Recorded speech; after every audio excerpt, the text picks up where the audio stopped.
വിദ്യാർത്ഥികൾക്കും ബോധിയുടെ online chemistry ക്ലാസ്സിലേക്ക് സ്വാഗതം. അപ്പോൾ ഇന്ന് നമ്മൾ കെമിസ്ട്രിയുടെ മൂന്നാമത്തെ ചാപ്റ്റർ പഠിക്കാൻ പോവുകയാണ്.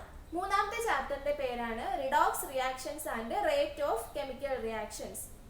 റിഡോക്സ് പ്രവർത്തനങ്ങളും രാസപ്രവർത്തന വേഗവും എന്നാണ് ചാപ്റ്ററിന്റെ പേര്.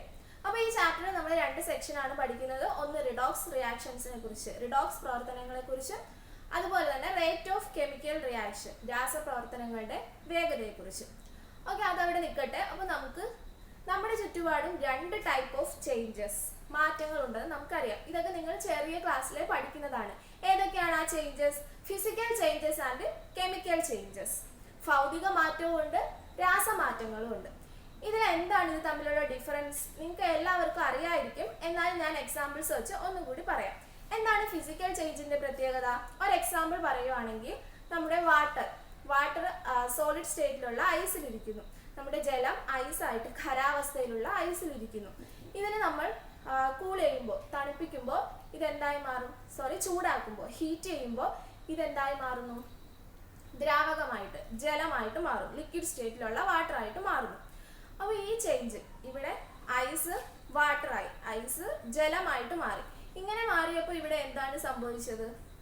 ആ ജലം തന്നെ, ആ ജലം H2O എന്ന് പറയുന്ന ആ വാട്ടർ തന്നെ മറ്റൊരവസ്ഥയിലേക്ക് മാറിയെന്നേ ഉള്ളൂ. ഇവിടെ വേറൊരു ചേഞ്ച്, അതിന്റെ ന്യൂ സബ്സ്റ്റൻസ്, പുതിയൊരു വസ്തു രൂപപ്പെടുകയോ അല്ലാതെ വേറെ ഒരു മാറ്റം അവിടെ സംഭവിച്ചില്ല.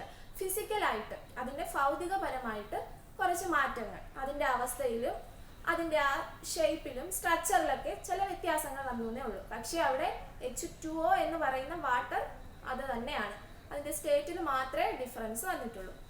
ഇനി പക്ഷെ നമ്മൾ കെമിക്കൽ ചേഞ്ച് എടുക്കുകയാണെങ്കിൽ, രാസമാറ്റങ്ങൾ എടുക്കുകയാണെങ്കിൽ എന്താണ് പ്രത്യേകത? നമ്മൾ ചെറിയ ക്ലാസ്സിലെ രാസപ്രവർത്തനത്തിന് അല്ലെങ്കിൽ രാസമാറ്റത്തിന് ഒരു ഉദാഹരണമായിട്ട് വിറക് കത്തുന്നു, അത് പറയാറുള്ളതാണ്. അവിടെ എന്താണ് സംഭവിക്കുന്നത്? നമ്മുടെ വിറക് കത്തി അത് ചാരമായിട്ട് മാറുകയാണ്. ആ ചാരത്തിനെ നമുക്ക് തിരിച്ച് വിറകാക്കി മാറ്റാൻ പറ്റില്ല. അപ്പൊ അതിന്റെ പ്രധാനപ്പെട്ട ഒരു പോയിന്റ് ആയിട്ട് നിങ്ങൾ പഠിക്കുന്നത് ഇറിവേഴ്സിബിൾ ആണ്, നമുക്ക് തിരിച്ചു കൊണ്ടുവരാൻ പറ്റില്ല. അപ്പോൾ ഈ വിറക് ചാരമായിട്ട് മാറുക എന്ന് പറഞ്ഞാൽ അവിടെ ഒരു ന്യൂ സബ്സ്റ്റൻസ്, പുതിയൊരു വസ്തു രൂപപ്പെടുകയാണ്. അപ്പോൾ നമ്മൾ കെമിസ്ട്രിയിൽ കൂടുതലും ഈ കെമിക്കൽ റിയാക്ഷൻസിനെ കുറിച്ച് അല്ലെങ്കിൽ കെമിക്കൽ ചേഞ്ചസിനെ കുറിച്ച്, രാസമാറ്റങ്ങളെ കുറിച്ചാണ് പഠിക്കുന്നത്.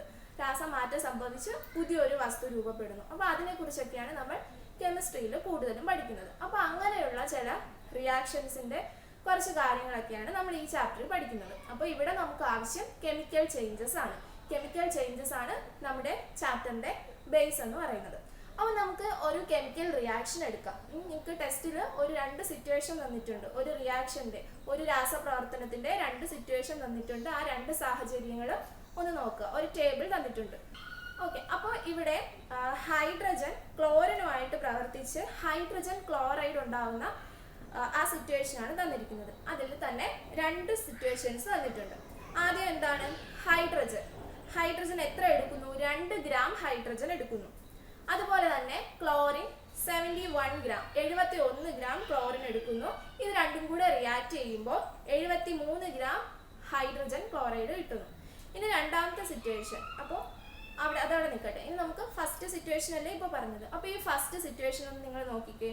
റിയാക്റ്റൻസ് ഹൈഡ്രജൻ എത്രയാണ്? 2 ഗ്രാം, അതുപോലെ ക്ലോറിൻ 71 ഗ്രാം.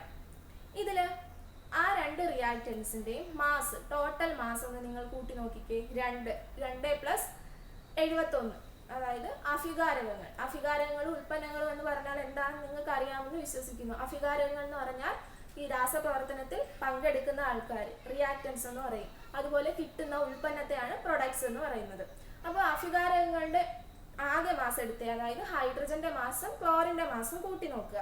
71 രണ്ടും കൂടെ കൂട്ടുമ്പോൾ 73 എന്ന് കിട്ടും. ഇനി പ്രൊഡക്റ്റിലേക്ക് നോക്കിക്കേ, ഉൽപ്പന്നത്തിലേക്ക് നോക്കിക്കേ. കറക്റ്റ് 73 ഗ്രാം ഹൈഡ്രജൻ ക്ലോറൈഡ് തന്നെയാണ് കിട്ടിയിരിക്കുന്നത്. അതായത് അവിടെ നിന്ന് നമുക്ക് എന്ത് മനസ്സിലായി? അഭികാരങ്ങൾ നമ്മൾ എത്ര മാസ് എടുത്തോ അതേ മാസ് തന്നെ നമുക്ക് ഉൽപ്പന്നത്തിലും കിട്ടി. Total mass of reactant is equal to the total mass of products. ഇനി രണ്ടാമത്തെ സിറ്റുവേഷനിലും ഇതുപോലെയാണോ എന്ന് നോക്കാം. രണ്ടാമത്തെ സിറ്റുവേഷനിൽ ഹൈഡ്രജൻ 4 ഗ്രാം എടുക്കുന്നു. അതുപോലെ തന്നെ ക്ലോറിൻ 142 ഗ്രാം എടുക്കുന്നു. ഇത് രണ്ടും കൂടെ ചേർന്ന് ഹൈഡ്രജൻ ക്ലോറൈഡ് 146 ഗ്രാം ഫോം ചെയ്യുന്നു. അപ്പോൾ ഇവിടെ ഇതുപോലെ റിയാക്റ്റൻസ് മാത്രം കൂട്ടി നോക്കിക്കേ. ഹൈഡ്രജൻ 4, ക്ലോറിൻ 142, രണ്ടും കൂടെ കൂട്ടുമ്പോൾ 146, 146 തന്നെ കിട്ടും. അത് തന്നെയാണ് പ്രൊഡക്റ്റിലുള്ള ഹൈഡ്രജൻ ക്ലോറൈഡും വന്നേക്കുന്നത്. അപ്പോൾ ഇതിൽ നിന്ന് നമുക്ക് എന്ത് മനസ്സിലായി? ഇതിലും നമുക്ക് നേരത്തെ അതേ കൺക്ലൂഷനിലാണ് എത്താൻ കഴിഞ്ഞത്. Total mass of reactant is equal to the total mass of product. അഭികാരങ്ങളുടെ മാസ് ഉൽപ്പന്നങ്ങളുടെ മാസിന് തുല്യമാണ്. ഇത് നമുക്ക് ആദ്യത്തെ ഒരു എക്സ്പെരിമെന്റിൽ നിന്ന്, ആദ്യത്തെ ഒരു റിയാക്ഷനിൽ നിന്നും കിട്ടിയ കാര്യമാണ്. ആദ്യത്തെ ഒരു രാസപ്രവർത്തനം, ഹൈഡ്രജനും ക്ലോറിനും കൂടെ ചേർന്ന് ഹൈഡ്രജൻ ക്ലോറൈഡ് ഉണ്ടാകുന്ന ഒരു പ്രവർത്തനത്തിൽ നിന്നും കിട്ടിയതാണ്. ഇനി നമുക്ക് മറ്റൊരു റിയാക്ഷൻ നോക്കാം. നമ്മൾ എപ്പോഴും കേൾക്കാറുള്ള റിയാക്ഷനാണ് ഹൈഡ്രജനും ഓക്സിജനും ചേർന്ന് വാട്ടർ ഉണ്ടാകുന്നു. ഹൈഡ്രജനും ഓക്സിജനും കൂടി ചേർന്ന് ജലം ഉണ്ടാകുന്ന പ്രവർത്തനം. അതിലും ഇതുപോലെ രണ്ട് സിറ്റുവേഷൻസ് ഉണ്ട്. സിറ്റുവേഷൻ 1, ഹൈഡ്രജൻ 2 ഗ്രാം എടുക്കുന്നു, ഓക്സിജൻ 16 ഗ്രാം എടുക്കുന്നു. രണ്ടും കൂടി ചേർന്നുണ്ടാവുന്ന വാട്ടർ, ജലം എന്ന് പറയുന്നത് 18 ഗ്രാം ആണ്. ഓക്കെ, ഇതിൽ നിങ്ങൾ ഇതുപോലെ റിയാക്റ്റൻസ് അഭികാരങ്ങളുടെ മാത്രം മാസ് കൂട്ടി നോക്കൂ. 2ഉം 16ഉം കൂടെ കൂട്ടുമ്പോൾ 18 വരും. ഓക്കെ, ഇനി നമുക്ക് രണ്ടാമത്തെ സിറ്റുവേഷൻ, രണ്ടാമത്തെ സാഹചര്യം എടുക്കുമ്പോൾ ഹൈഡ്രജൻ എത്ര എടുക്കുന്നു? 4 ഗ്രാം ഹൈഡ്രജൻ എടുക്കുന്നു. അതുപോലെ തന്നെ ഓക്സിജൻ 32 ഗ്രാം എടുക്കുന്നു. ആ റിയാക്റ്റൻസ് മാത്രം കൂട്ടി നോക്കുമ്പോഴും 32 + 4, 32, 4 കൂട്ടുമ്പോൾ 36 തന്നെ കിട്ടുന്നു. ഉൽപ്പന്നത്തിലെ വാട്ടർ, ഉൽപ്പന്നത്തിൽ ജലം എത്ര തന്നെയാണ് കിട്ടുന്നത്? 36 ഗ്രാം ജലം തന്നെ കിട്ടുന്നു. അപ്പൊ ഇവിടെ നിന്ന് നമുക്ക് എന്ത് മനസ്സിലാക്കാം? Total mass of reactant is equal to total mass of product. അഭികാരകങ്ങളുടെ ആകെ മാസ് ഉൽപ്പന്നങ്ങളുടെ ആകെ മാസിന് തുല്യമായി. അതായത് ഇവിടെ നിന്ന് നമുക്ക് എന്ത് മനസ്സിലാക്കാം? നമ്മൾ അഭികാരകങ്ങളായിട്ട് നമ്മൾ എത്ര മാസ് എടുക്കുന്നോ ആ മാസ് തന്നെ നമുക്ക് ഉൽപ്പന്നത്തിലും കിട്ടുന്നു. അവിടെ വേറെ നശിച്ചു പോകുന്നില്ല. നമ്മൾ എടുക്കുന്നതിൽ നിന്ന് ഒന്നും നഷ്ടപ്പെട്ടു പോകുന്നില്ല. നഷ്ടപ്പെട്ടു പോയിരുന്നെങ്കിൽ എന്ത് സംഭവിച്ചേ? നമുക്ക് കിട്ടുന്ന ഉൽപ്പന്നത്തിൽ കുറവുണ്ടായേനെ. നമ്മൾ കിട്ടുന്ന ഉൽപ്പന്നത്തിന്റെ എമൗണ്ട് എവിടെയെങ്കിലും കുറഞ്ഞേനെ. പക്ഷെ ഇവിടെ അങ്ങനെ നശിച്ചു പോകുന്നില്ല. അത് കറക്റ്റ് അതുപോലെ തന്നെ വരുന്നുണ്ട്. അത് മാത്രമല്ല, ഇവിടെ കൂടുതൽ എവിടെയും നിർമ്മിക്കപ്പെടുന്നില്ല. ഇവിടെ എവിടെയും കൂടുതൽ ക്രിയേറ്റ് ചെയ്യപ്പെടുന്നില്ല. ക്രിയേറ്റ് ചെയ്യപ്പെട്ടിരുന്നെങ്കിൽ നമുക്ക് വീണ്ടും നമ്മൾ എടുത്ത മാസിനെക്കാട്ടി കൂടുതൽ മാസ് ഉൽപ്പന്നത്തിൽ കിട്ടിയേനെ, പ്രൊഡക്റ്റിൽ കൂടുതൽ മാസ് അനുഭവപ്പെട്ടനെ. അപ്പോൾ ഇത് രണ്ടും ഇവിടെ സംഭവിക്കുന്നില്ല. ഇവിടെ അധികം മാസ് നിർമ്മിക്കപ്പെടുകയോ അതുപോലെ തന്നെ മാസ് നശിക്കപ്പെടുകയോ ചെയ്യുന്നില്ല. നമ്മൾ എത്ര അഭികാരങ്ങളുടെ മാസ് എടുത്താലും അത് തന്നെ നമുക്ക് ഉൽപ്പന്നത്തിലും കിട്ടുന്നു, പ്രൊഡക്റ്റിലും കിട്ടുന്നു. അപ്പൊ ഇത് കണ്ടുപിടിച്ച ശാസ്ത്രജ്ഞൻ ആന്റോണി ലാവോസിയർ എന്ന് പറയുന്ന ശാസ്ത്രജ്ഞനാണ്. അപ്പൊ അദ്ദേഹം ഇത് വെച്ചിട്ട് ഈ കണ്ടെത്തലിലൂടെ ഒരു നിയമം, ഒരു ലോ പ്രപ്പോസ് ചെയ്തു. ആ ലോയെ വിളിക്കുന്ന പേരാണ് ലാ of conservation of mass, mass സംരക്ഷണ നിയമം. നമ്മൾ എല്ലാവരും ഫിസിക്സിൽ ലാ ഓഫ് കൺസർവേഷൻ ഓഫ് എനർജി പഠിക്കുന്നതാണ്, ഊർജ സംരക്ഷണ നിയമം. ആ ഊർജത്തിന്റെ കാര്യം തന്നെ നമ്മൾ ഇവിടെ മാസിലോട്ട് വരുമ്പോൾ ആ ഒരു നിയമമാണ് ലാ of conservation of mass, mass സംരക്ഷണ നിയമം. അപ്പൊ എന്താണ് മാസ് സംരക്ഷണ നിയമം? നമ്മൾ ഇവിടെ മനസ്സിലാക്കിയ അതേ കാര്യം തന്നെയാണ് അദ്ദേഹം ഒരു ലോ ആയിട്ട് പറഞ്ഞിരിക്കുന്നത്. In A chemical reaction mass is neither be created nor B destroyed. ഒരു രാസപ്രവർത്തനത്തിൽ മാസ് നിർമ്മിക്കപ്പെടുകയോ നശിക്കപ്പെടുകയോ ചെയ്യുന്നില്ല. അതാണ് ലാ of conservation of mass, mass സംരക്ഷണ നിയമം. അപ്പോൾ ഈ ലാ അതുപോലെ തന്നെ പഠിച്ചു വെക്കുക. In A chemical reaction mass is neither be created nor B destroyed. ഒരു രാസപ്രവർത്തനത്തിൽ മാസ് നിർമ്മിക്കപ്പെടുകയോ നശിക്കപ്പെടുകയോ ചെയ്യുന്നില്ല. അതുകൊണ്ടാണ്, അല്ലെങ്കിൽ നമുക്ക് എങ്ങനെ പറയാം, അതുകൊണ്ടാണ് total mass of reactant is equal to total mass of product. അത് രണ്ടും ഒന്ന് തന്നെയാണ്. അഭികാരങ്ങളുടെ ആകെ മാസും ഉൽപ്പന്നങ്ങളുടെ ആകെ മാസും തുല്യമാണ്. കാരണം അവിടെ അധികം നിർമ്മിക്കപ്പെടുകയോ നശിക്കപ്പെടുകയോ ചെയ്യുന്നില്ല. അത് തന്നെയാണ് ആ ലോ. അത് മാത്രമല്ല, അതിൽ നിന്ന് നമുക്ക് മറ്റൊരു കണ്ടെത്തലിലും കൂടെ എത്താം. അതായത് മാസ് തുല്യമാവുമ്പോൾ ആകെ ആറ്റങ്ങളുടെ എണ്ണവും രണ്ട് വശത്തും തുല്യമായിരിക്കും. അഭികാരങ്ങളുടെ ആകെ ആറ്റങ്ങളുടെ എണ്ണവും ഉൽപ്പന്നങ്ങളുടെ ആകെ ആറ്റങ്ങളുടെ എണ്ണവും തുല്യമായിരിക്കും. അതൊന്ന് ഓർത്ത് വെച്ചിരുന്നാൽ മതി. അപ്പോൾ നമുക്ക് ഫസ്റ്റ് വേണ്ടത് ലാ of conservation of mass, mass സംരക്ഷണ നിയമം. അപ്പോൾ അതെല്ലാവരും പഠിക്കുക. ചാപ്റ്ററിന്റെ പേര് എഴുതിയതിനു ശേഷം ലാ of conservation of mass, mass സംരക്ഷണ നിയമം എന്ന് എഴുതിയിട്ട് അതെന്താണെന്ന് എഴുതുക. അത് പ്രപ്പോസ് ചെയ്ത സയന്റിസ്റ്റിന്റെ പേര്, ആ ശാസ്ത്രജ്ഞന്റെ പേര് കൂടി ഓർത്തിരിക്കുക. അപ്പൊ ആന്റോണി ലാവോസിയറിനെ പറ്റി കൂടുതൽ പറയുവാണെങ്കിൽ അദ്ദേഹം ഫാദർ ഓഫ് കെമിസ്ട്രി, രസതന്ത്രത്തിന്റെ പിതാവ് എന്നൊക്കെയാണ് അറിയപ്പെടുന്നത്. അപ്പൊ ഇദ്ദേഹത്തിന്റെ മറ്റ് ചില കണ്ടെത്തൽ കൂടി നിങ്ങളടുത്ത് പറഞ്ഞിട്ടുണ്ട്.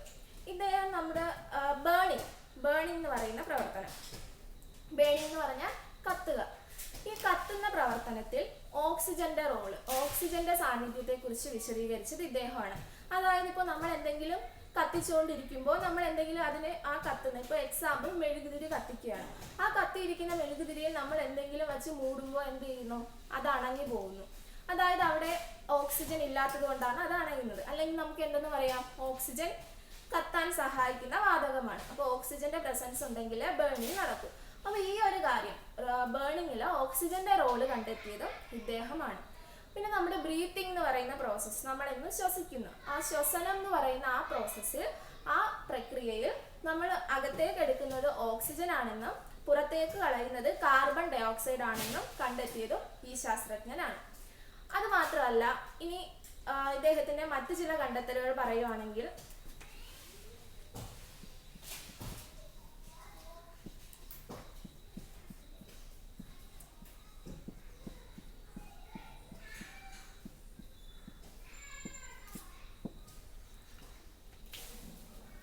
ഇദ്ദേഹത്തിന്റെ മറ്റു ചില കണ്ടെത്തലുകളാണ് നൈട്രിക് ആസിഡ്, സൾഫ്യൂരിക് ആസിഡ്, അതുപോലെ തന്നെ ഫോസ്ഫോറിക് ആസിഡ്. ഈ ആസിഡുകളുടെ ഫോർമുലയാണ് എഴുതിയിരിക്കുന്നത്.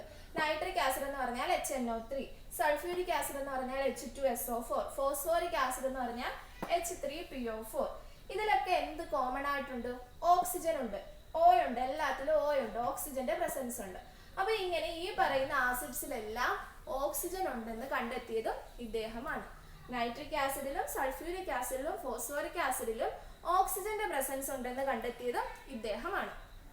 അപ്പൊ ഇതൊക്കെയാണ് ഇദ്ദേഹത്തിന്റെ പ്രധാനപ്പെട്ട മറ്റു ചില കണ്ടെത്തലുകൾ. അദ്ദേഹം ബേണിങ്ങിന് ഓക്സിജന്റെ പ്രസൻസ് ഉണ്ടെന്ന്, കത്തുമ്പോൾ കത്താൻ സഹായിക്കുന്ന വാതകം ഓക്സിജൻ ആണെന്ന്, നമ്മൾ ശ്വസനത്തിൽ ഓക്സിജൻ ഉള്ളിലേക്ക് എടുക്കുന്നു, കാർബൺ ഡൈ ഓക്സൈഡിനെ പുറത്തേക്ക് കളയുന്നു എന്ന് കണ്ടുപിടിച്ചു. അത് മാത്രമല്ല, ഈ പറയുന്ന ആസിഡുകളിൽ ഓക്സിജന്റെ സാന്നിധ്യം ഉണ്ടെന്ന് ഇദ്ദേഹം പറഞ്ഞു. അത് മാത്രമല്ല, ഓക്സിജൻ എന്ന പേരും ഹൈഡ്രജൻ എന്നുള്ള പേര് നൽകിയതും ഇദ്ദേഹമാണ്. ആ naming of oxygen and hydrogen അത് ചെയ്തതും ഇദ്ദേഹമാണ്. അപ്പൊ ആന്റോണി ലാവോസിയർ നമുക്ക് ലാ ഓഫ് കൺസർവേഷൻ ഓഫ് മാസ് സംരക്ഷണ നിയമം കണ്ടെത്തി. അതുപോലെ തന്നെ ഈ പറയുന്ന ചില കാര്യങ്ങൾ കൂടി അദ്ദേഹത്തിന്റെ കണ്ടെത്തലാണ്. അപ്പോൾ ഇത്രയും നിങ്ങൾ മനസ്സിലാക്കുക. ലാ ഓഫ് കൺസർവേഷൻ ഓഫ് മാസ് നല്ല രീതിയിൽ പഠിക്കുക. ഇനി നമ്മൾ ലാ ഓഫ് കൺസർവേഷൻ ഓഫ് മാസ് പറഞ്ഞപ്പോൾ ടോട്ടൽ മാസ് ഓഫ് റിയാക്റ്റൻസ്, അഭികാരകങ്ങളുടെ ആകെ മാസും ടോട്ടൽ മാസ് ഓഫ് പ്രൊഡക്ട്സും ഈക്വൽ ആണെന്ന് പറഞ്ഞു. ഉൽപ്പന്നങ്ങളുടെ ആകെ മാസും തുല്യമാണെന്ന് പറഞ്ഞു. അപ്പോൾ തന്നെ നമ്മൾ മറ്റൊരു കാര്യം കൂടി പറഞ്ഞു, total number of atoms in both sides. രണ്ടു വശത്തും അഭികാരങ്ങളിലും ഉൽപ്പന്നങ്ങളിലും ആകെ ആറ്റങ്ങളുടെ എണ്ണവും തുല്യമാണ്. അപ്പോൾ ഇത് വെച്ചിട്ട് നമുക്കിനി മറ്റൊരു പ്രോസസ്സിലേക്ക് കടക്കാം. അപ്പോൾ ഇത് നിങ്ങൾ എല്ലാവരും 8ൽ പഠിച്ചിട്ടുള്ളതാണ്. ബാലൻസിങ് ഓഫ് കെമിക്കൽ റിയാക്ഷൻസ്, സമവാക്യങ്ങളെ, രാസസമവാക്യങ്ങളെ സമീകരിക്കൽ. ഈ പ്രക്രിയ നിങ്ങൾ 8ാം ക്ലാസ്സിൽ ചെറിയ രീതിയിൽ പഠിച്ചു. അപ്പോൾ ഈ കെമിക്കൽ ഇക്വേഷനെ ബാലൻസ് ചെയ്യുക എന്ന് പറയുന്ന ഈ കാര്യം നിങ്ങൾക്ക് എപ്പോഴൊക്കെ കെമിസ്ട്രി പഠിക്കുന്നോ അപ്പോഴെല്ലാം വേണ്ട കാര്യമാണ്. കാരണം നമ്മൾ എപ്പോഴും ഏതെങ്കിലും ഒരു റിയാക്ഷൻ എക്സാമ്പിൾ ആയിട്ടൊക്കെ ഇക്വേഷൻ എഴുതുമ്പോൾ, രാസസമവാക്യങ്ങൾ എഴുതുമ്പോൾ അത് സമീകൃതമാണോ, ബാലൻസ്ഡ് ആണോ അല്ലയോ എന്നുള്ളത് ഇമ്പോർട്ടൻ്റ് ആണ്. അത് നമ്മൾ എപ്പോഴും എഴുതുമ്പോഴും ഒരു ഇക്വേഷൻ, ഒരു രാസസമവാക്യം എഴുതുമ്പോൾ അത് ബാലൻസ്ഡ് ആക്കിയേ എഴുതാവൂ, ഇല്ലെങ്കിൽ നിങ്ങൾക്ക് മാർക്ക് കുറയും. അതുകൊണ്ട് നിങ്ങൾ 8ാം ക്ലാസ്സിൽ പഠിക്കാത്തവർ ഇപ്പോൾ തന്നെ ഇത് പഠിച്ചു പോവുക. നമുക്കിനി ഏത് ക്ലാസ്സിൽ കെമിസ്ട്രി പഠിക്കുമ്പോഴും ഇത് അത്യാവശ്യമാണ്. അതുകൊണ്ട് എല്ലാവരും ബാലൻസ് ചെയ്യുക. അപ്പോൾ എല്ലാവരും ബുക്ക് എടുത്തിട്ട് ഓരോ ഇക്വേഷൻസ് ആയിട്ട് എഴുതുക. ഓക്കെ, അപ്പോൾ നമ്മളിനി എന്താണ് ഒരു ബാലൻസ്ഡ് കെമിക്കൽ ഇക്വേഷൻ, ഒരു സമീകൃത സമവാക്യം എന്ന് പറഞ്ഞാൽ എന്താണ്? നമ്മളിത് കഴിഞ്ഞ വർഷം എല്ലാവരും പഠിച്ചിട്ടുള്ളതാണ്. നമ്മളിപ്പോൾ ഒരു ഇക്വേഷൻ എഴുതുമ്പോൾ ആ ഇക്വേഷനിൽ ഡിഫറെൻറ്റ് ടൈപ്സ് ഓഫ് ആറ്റംസ് കാണും, പല പല ആറ്റങ്ങൾ കാണും, പല പല എലമെന്റ്സ്, പല പല മൂലകങ്ങൾ ഉണ്ടാവും. ആ മൂലകങ്ങൾ ഇപ്പോൾ ഒരു വശത്ത്, അതായത് അഭികാരകങ്ങളുടെ റിയാക്റ്റൻറ്റ് സൈഡിൽ ഇപ്പോൾ ഏതെങ്കിലും ഒരു എലമെന്റ്, ആ എലമെന്റിന്റെ നമ്പർ ഓഫ് ആറ്റം പ്രൊഡക്റ്റ് സൈഡിലും ഉൽപ്പന്നങ്ങളുടെ വശത്ത് ഈക്വൽ ആവണം. അപ്പോൾ the number of atoms of each elements in reactant and product side must be equal ആവണം. അങ്ങനെയാണെങ്കിൽ അതിന് എന്തെന്ന് പറയാം, ഓരോന്നും അങ്ങനെ ഈക്വൽ ആവണം, ഓരോന്നും അങ്ങനെ കറസ്പോണ്ടിങ് എലമെന്റ്സ് അത് തന്നെ അവിടെ അപ്പുറത്തെ സൈഡിൽ ഈക്വൽ ആവണം. റിയാക്റ്റന്റിന്റെ സൈഡിൽ ഇപ്പോൾ നമ്മൾ എക്സാമ്പിൾ പറയുകയാണെങ്കിൽ ഹൈഡ്രജനും ഓക്സിജനും ഉണ്ട്, ഹൈഡ്രജനും ഓക്സിജനും ചേർന്ന് വാട്ടർ ഉണ്ടാകും. അപ്പോൾ ഇവിടെ ഹൈഡ്രജന്റെ ആറ്റത്തിന്റെ എണ്ണം എത്രയാണോ അതുപോലെ തന്നെ പ്രൊഡക്റ്റിലും ഹൈഡ്രജന്റെ ആറ്റം സെയിം ആവണം, ആ നമ്പർ സെയിം ആവണം. അതുപോലെ ഓക്സിജനും സെയിം ആവണം. അങ്ങനെ ആ ഈച്ച് എലമെന്റ് ആ കറസ്പോണ്ടിങ് എലമെന്റ്, അതാത് എലമെന്റ് അതാത് മൂലകങ്ങൾ തുല്യമായാൽ അതിനെ നമുക്കൊരു സമീകൃത സമവാക്യം എന്ന് പറയാം. അപ്പോൾ എന്താണ് ബാലൻസിങ് എന്ന് പറയുന്ന പ്രക്രിയ? ബാലൻസിങ് ഓഫ് കെമിക്കൽ ഇക്വേഷൻ, രാസസമവാക്യങ്ങളെ സമീകരിക്കുക എന്ന് പറഞ്ഞാൽ എന്താണ്? Equalising the number of atoms of each element in A chemical reaction. ഒരു കെമിക്കൽ റിയാക്ഷൻ, ഒരു രാസപ്രവർത്തനത്തിൽ നമ്മൾ അതാത് മൂലകങ്ങളെ എന്ത് ചെയ്യുന്നു? ഒരു രാസസമവാക്യത്തിൽ അതാത് മൂലകങ്ങളുടെ ആറ്റങ്ങളുടെ എണ്ണം തുല്യമാക്കുന്ന ആ പ്രക്രിയയാണ് സമീകരിക്കുക, രാസസമവാക്യങ്ങളെ സമീകരിക്കുക എന്ന് പറയുന്നത്. ഓക്കെ, അപ്പൊ അതെന്താണെന്ന് നിങ്ങൾ ഓർത്തിരുന്നാൽ മതി. നമുക്കിതിൽ ഇമ്പോർട്ടൻറ്റ് ഇത് എങ്ങനെ ചെയ്യാം എന്നുള്ളതാണ്. എങ്ങനെയാണ് ഓരോ ഇക്വേഷൻ, ഓരോ സമവാക്യങ്ങളെ സമീകരിക്കുക എന്നുള്ളതാണ് ഇമ്പോർട്ടൻറ്റ്. ഓക്കെ, അപ്പോൾ നമുക്ക് ആദ്യം ഒരു റിയാക്ഷൻ എടുക്കാം. ആദ്യത്തെ റിയാക്ഷൻ എന്ന് പറയുന്നത് നമുക്ക് എല്ലാവർക്കും അറിയാവുന്ന ഒരു മൂലകമാണ് മഗ്നീഷ്യം. അപ്പോൾ മഗ്നീഷ്യത്തിന്റെ പ്രത്യേകത, ഇതൊരു മെറ്റലാണ്, ഇതൊരു ലോഹമാണ്. അപ്പോൾ ഇത് നമ്മളൊരു പീസ് എടുക്കുക. ഇതൊരു മെറ്റൽ ആയതുകൊണ്ട് തന്നെ നമുക്ക് പീസായിട്ട് കട്ട് ചെയ്തെടുക്കാൻ പറ്റും. അപ്പോൾ ഈ മഗ്നീഷ്യത്തിന്റെ ഒരു പീസ് എടുത്തതിന് ശേഷം ഇതിനെ ബേൺ ചെയ്യിപ്പിക്കുക. അപ്പോൾ നമുക്ക് എന്താണ് കിട്ടുന്നത്? ഒരു വൈറ്റ് പൗഡർ ആയിട്ട്. ഇത് നമ്മുടെ ഒരു മഗ്നീഷ്യം പീസ് എടുത്തിട്ട് അതിനെ കത്തിക്കുമ്പോൾ നമുക്കൊരു വെള്ളപ്പൊടി കിട്ടും. ഈ വെള്ളപ്പൊടി എന്ന് പറയുന്നത് എന്താണ്? അപ്പോൾ നമുക്ക് ആ റിയാക്ഷൻ എന്താണെന്ന് എഴുതി നോക്കാം. ഓക്കെ, അപ്പോൾ ഇവിടെ എന്താണ് സംഭവിച്ചത്? മഗ്നീഷ്യത്തിന്റെ ഫോർമുല, മഗ്നീഷ്യത്തിന്റെ സിമ്പൽ എന്ന് പറയുന്നത് Mg ആണ്. അപ്പോൾ Mg എന്താണ് ചെയ്യുന്നത്? ബേൺ ചെയ്തു എന്നാണ് പറഞ്ഞത്, കത്തിക്കുന്നു. നമ്മൾ തീ ഉപയോഗിച്ച് കത്തിക്കുന്നു. അപ്പോൾ ഈ കത്തിക്കുക എന്ന് പറഞ്ഞാൽ ഞാൻ നേരത്തെ പറഞ്ഞു, കത്തുക എന്ന് പറഞ്ഞാൽ ആരുമായിട്ടുള്ള റിയാക്ഷൻ ആണ് അവിടെ നടക്കുന്നത്? ആരുമായി പ്രവർത്തിക്കുന്നു എന്നാണ് അർത്ഥം?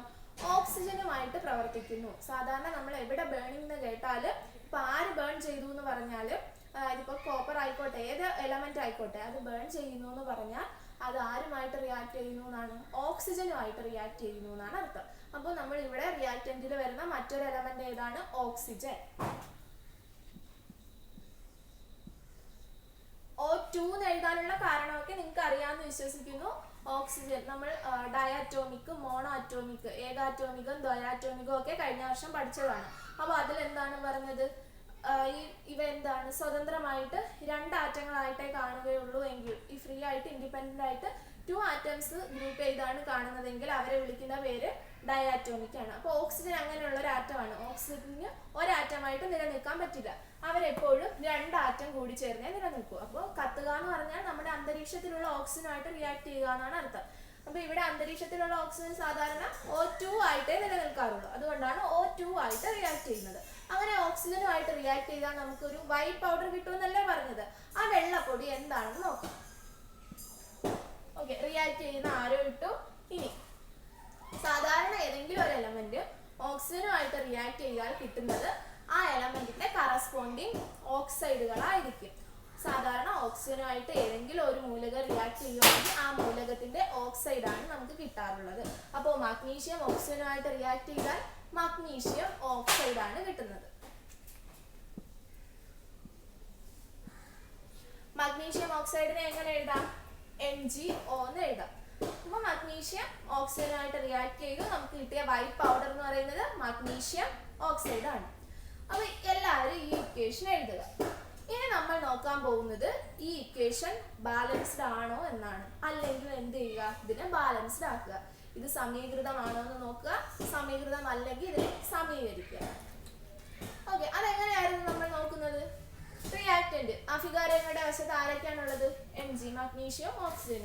ഉൽപ്പന്നങ്ങളുടെ വശത്ത് അവർ തന്നെയാണ്. അപ്പൊ അവരുടെ ആ ആറ്റങ്ങളുടെ എണ്ണം പരസ്പരം തുല്യമാവുന്നുണ്ടോ എന്ന് നോക്കുക. അപ്പൊ ഈ മഗ്നീഷ്യം ഓക്സിജൻ എത്ര എണ്ണം ഇതുണ്ടെന്ന് എഴുതി നോക്കാം. ഇവിടെ മഗ്നീഷ്യം എത്രയാണ്? ഈ സൈഡിൽ ഒന്നുമില്ല, അതായത് ഒരു മോളിക്കൂളേ ഉള്ളൂ. അതുപോലെ താഴെയും ഒന്നുമില്ല, അതായത് ഒരു ആറ്റം ഉണ്ടെന്ന് അർത്ഥം. അപ്പൊ 1 × 1 1 അതെന്ന് പറഞ്ഞാൽ ഈ ഒരു Mg ആറ്റം.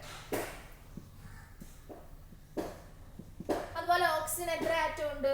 ഇവിടെ 1 മോളിക്കൂൾ ആണ്, ഇവിടെ 2 ആറ്റം ഉള്ള 1 മോളിക്കൂൾ. 2 × 1 2.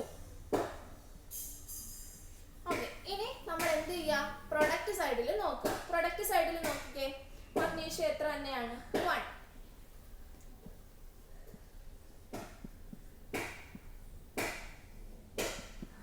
ഓക്സിജൻ അവിടെ എത്രയാണ്? ഓക്സിജനും അവിടെ 1 തന്നെയാണ്. ഓക്കെ, ഇപ്പൊ നോക്കിക്കേ, അല്ലയോ, ഇത് സമീകൃതമാണോ അല്ലയോ നമുക്ക് നോക്കാം. മഗ്നീഷ്യം രണ്ടും രണ്ട് സൈഡിലും 1 തന്നെയാണ്, 1 വീതം തന്നെയാണ്. അതുകൊണ്ട് അത് രണ്ടും എന്ത് തന്നെയാണ്, തുല്യമാണ്. അപ്പൊ മഗ്നീഷ്യത്തിന് വേറെ പ്രശ്നമൊന്നുമില്ല, മഗ്നീഷ്യം ഈക്വൽ ആയി. പക്ഷെ ഇവിടെ പ്രശ്നം വന്നിരിക്കുന്നത് ആർക്കാണ്, ഓക്സിജനെ നോക്കിക്കേ. ഓക്സിജൻ ഈ സൈഡിൽ 2 ഉണ്ട്, ആ സൈഡിൽ ഓക്സിജൻ 1 ഉള്ളൂ. അപ്പോൾ നമ്മൾ എന്ത് ചെയ്യുക, ഓക്സിജനെയും കൂടി അപ്പൊ നോക്കിക്കേ. ഇവിടെ ചെറിയ സംഖ്യ വന്നിരിക്കുന്നത് പ്രൊഡക്റ്റ് സൈഡില്, ഉൽപ്പന്നത്തിന്റെ വശത്താണ്. അപ്പൊ നമുക്ക് ഇനി ഈ 2 എന്ന് പറയുന്ന ഓക്സിജനെ നമുക്ക് ഇനി ചെറുതാക്കാനൊന്നും പറ്റില്ല. അപ്പൊ നമുക്ക് എന്ത് മാത്രമേ ചെയ്യാൻ പറ്റൂ, ആ സൈഡിലുള്ള ഓക്സിജന്റെ എണ്ണം കൂടി 2 ആക്കുക.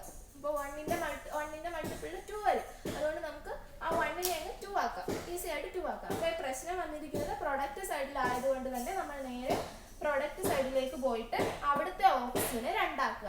ഇനി ഇവിടെ ഓക്സിജനെ 2 ആക്കാൻ എന്ത് മാത്രമേ ചെയ്യാൻ പറ്റൂ. അപ്പോൾ ബാലൻസ് ചെയ്യുമ്പോൾ ശ്രദ്ധിക്കേണ്ട കാര്യം, നമുക്ക് നമ്പേഴ്സ് സംഖ്യകൾ ഇതിന്റെ താഴെ ഒന്നും ഇനി ഇടാൻ പറ്റില്ല. കാരണം ഇതൊരു മോളിക്കൂൾ ആയിട്ട് ഇരിക്കുകയാണ്. MgO എന്ന് പറയുന്ന ഒരു തന്മാത്രയാണ്. അതിൽ നമുക്കിനി നമ്പർ മോളിക്കൂളിന്റെ എണ്ണം മാത്രമേ മാറ്റാൻ പറ്റൂ, അല്ലാതെ ആറ്റത്തിന്റെ എണ്ണം മാറ്റാൻ പറ്റില്ല. അതുകൊണ്ട് ഇവിടെ ഈ മോളിക്കൂളിന്റെ ഈ സൈഡിൽ മാത്രമേ നമുക്ക് എണ്ണത്തിൽ വ്യത്യാസം വരുത്താൻ പറ്റൂ. അപ്പൊ ഇവിടെ 2 ഇട്ട് കൊടുക്കുമ്പോൾ ഓക്സിജൻ എത്രയാവും, 2 ആവും.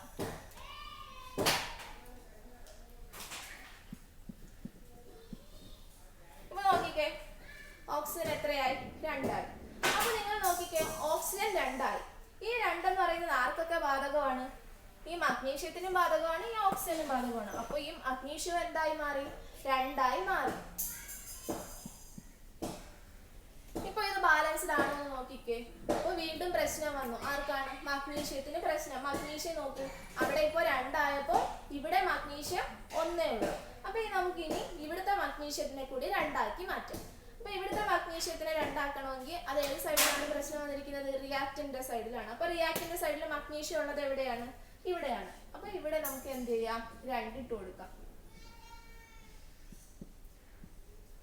ഇപ്പൊ നോക്കിക്കേ, എല്ലാം ഈക്വൽ ആയോ, മഗ്നീഷ്യം 2, മഗ്നീഷ്യം 2, ഓക്സിജനും 2, അവിടെയും ഓക്സിജൻ 2. ഇപ്പൊ ഈ ഇക്വേഷൻ ബാലൻസ്ഡ് ആയില്ലേ. അപ്പോൾ ഇങ്ങനെയാണ് ഓരോ ഇക്വേഷനും ബാലൻസ് ചെയ്യാനുള്ളത്. അപ്പൊ നിങ്ങൾ ആദ്യം നോക്കുക, ഏതെങ്കിലും ആറ്റത്തിന്റെ എണ്ണം പരസ്പരം തുല്യമാവാതിരിക്കുന്നു എന്ന് നോക്കുക. അങ്ങനെ ആയെങ്കിൽ അതിൽ കുറഞ്ഞു നിൽക്കുന്നതിനെ മറ്റേ സംഖ്യയിലോട്ട് കൊണ്ടുവരാൻ ശ്രമിക്കുക. അങ്ങനെ കൊണ്ടുവന്നതിന് ശേഷം മറ്റേതിനെങ്കിലും അവിടെ മാറ്റം വന്നു. ഇപ്പൊ നോക്കി, നിങ്ങൾ ഓക്സിജൻ മാറ്റിയപ്പോൾ അവിടെ മഗ്നീഷ്യത്തിന് വീണ്ടും മാറ്റം വന്നു. അങ്ങനെ മാറ്റം വന്നിട്ടുണ്ടെങ്കിൽ അതിനെ വീണ്ടും മറ്റു വശത്ത് ചെന്ന് അതിനെ വീണ്ടും അതിലേക്ക് മാറ്റുക. അപ്പൊ ഇങ്ങനെ ചിലപ്പോൾ ഇത് 2 സ്റ്റെപ്പിൽ കൂടെ കിട്ടില്ല, ചിലപ്പോൾ വേറെ ഇക്വേഷൻ ഒക്കെ വരുമ്പോൾ വീണ്ടും ഇങ്ങനെ മാറിക്കൊണ്ടിരിക്കും. അപ്പൊ 2-3 സ്റ്റെപ്പിലൂടെയൊക്കെ നമുക്ക് ബാലൻസ് ചെയ്യാൻ പറ്റും. അപ്പൊ എല്ലാവരും ബുക്ക് എടുത്തിട്ട് ഈ ഒരു ഇക്വേഷൻ എഴുതുക. ഇതിൽ തന്നെ ചെയ്യാതെ ഇതെല്ലാം താഴോട്ട് എഴുതിയ ശേഷം ആൻസർ ആയിട്ട് നിങ്ങൾ ഓരോരോ സ്റ്റെപ്പായിട്ട് തന്നെ ഇതിനെ എഴുതി പോയി അവസാനം ബാലൻസ് ചെയ്ത് ഇക്വേഷൻ എഴുതി നിർത്തുക. അങ്ങനെയാണ് നമ്മൾ ഓരോ ഇക്വേഷനും ബാലൻസ് ചെയ്യാൻ പോകുന്നത്. ഓക്കെ, ഇനി അപ്പൊ നമ്മൾ ഒന്നാമത്തെ ഇക്വേഷൻ കഴിഞ്ഞു. ഇനി നമുക്ക് രണ്ടാമത്തെ ഇക്വേഷനിലേക്ക് കടക്കാം. ഓക്കെ, അടുത്തൊരു ഇക്വേഷൻ എഴുതിയിട്ടുണ്ട്. ഈ സമവാക്യം നിങ്ങൾ 8ാം ക്ലാസ്സിൽ പഠിച്ചിട്ടുള്ള ഒരു പ്രവർത്തനവുമായി ബന്ധപ്പെട്ട ഒരു സമവാക്യമാണ്. മെറ്റൽസ് എന്ന് പറയുന്ന ചാപ്റ്ററിൽ, ലോഹം എന്ന് പറയുന്ന ചാപ്റ്ററിൽ ആസിഡുമായിട്ടുള്ള റിയാക്ഷൻ. ഇവിടെ സിങ്ക് എന്ന് പറയുന്ന ഒരു മെറ്റലാണ്, ഹൈഡ്രോക്ലോറിക് ആസിഡ് ഒരു ആസിഡാണ്. ഇതുമായിട്ട് റിയാക്ട് ചെയ്യുമ്പോൾ ആ കറസ്പോണ്ടിങ് മെറ്റൽ സോൾട്ട് കിട്ടും. ഇവിടെ ക്ലോറൈഡ് ആയതുകൊണ്ട് ക്ലോറിൻ, ഹൈഡ്രോക്ലോറിക് ആസിഡ് ആയതുകൊണ്ട് സിങ്ക് ക്ലോറൈഡ് കിട്ടി. അതുപോലെ ഹൈഡ്രജൻ ഗ്യാസും കിട്ടും. ഹൈഡ്രജൻ ഗ്യാസ് ആണ് മെയിൻ പ്രോഡക്റ്റ് എന്ന് നമ്മൾ പഠിച്ചതാണ്. ഹൈഡ്രജൻ ഗ്യാസും കിട്ടി. ഈ റിയാക്ഷനാണ് ഇവിടെ എഴുതിയിരിക്കുന്നത്. ഇനി നമുക്ക് ഈ റിയാക്ഷൻ ബാലൻസ്ഡ് ആണോ എന്ന് നോക്കാം. അപ്പൊ ഇവിടെ ഏതൊക്കെ എലമെന്റ്സ് ആണ് ഉള്ളത്, സിങ്ക് ഉണ്ട്, ഹൈഡ്രജൻ ഉണ്ട്, ക്ലോറിൻ ഉണ്ട്. അവിടെയും അത് തന്നെ ആയിരിക്കും ഉണ്ടായിരിക്കുന്നത്.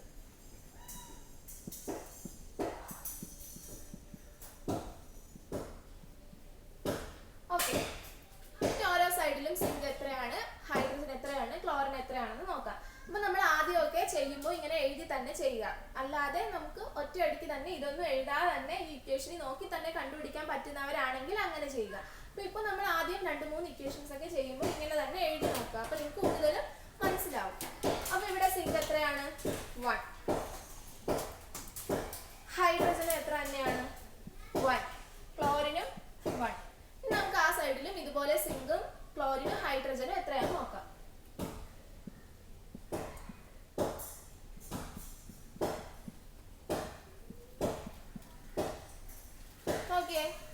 സിങ്ക് ക്ലോറൈഡിലുള്ള ഒരു സിങ്ക്, അത് 1. ഹൈഡ്രജൻ H2 ആറ്റം ആയിട്ടാണ് നിൽക്കുന്നത്, അതുകൊണ്ട് 2.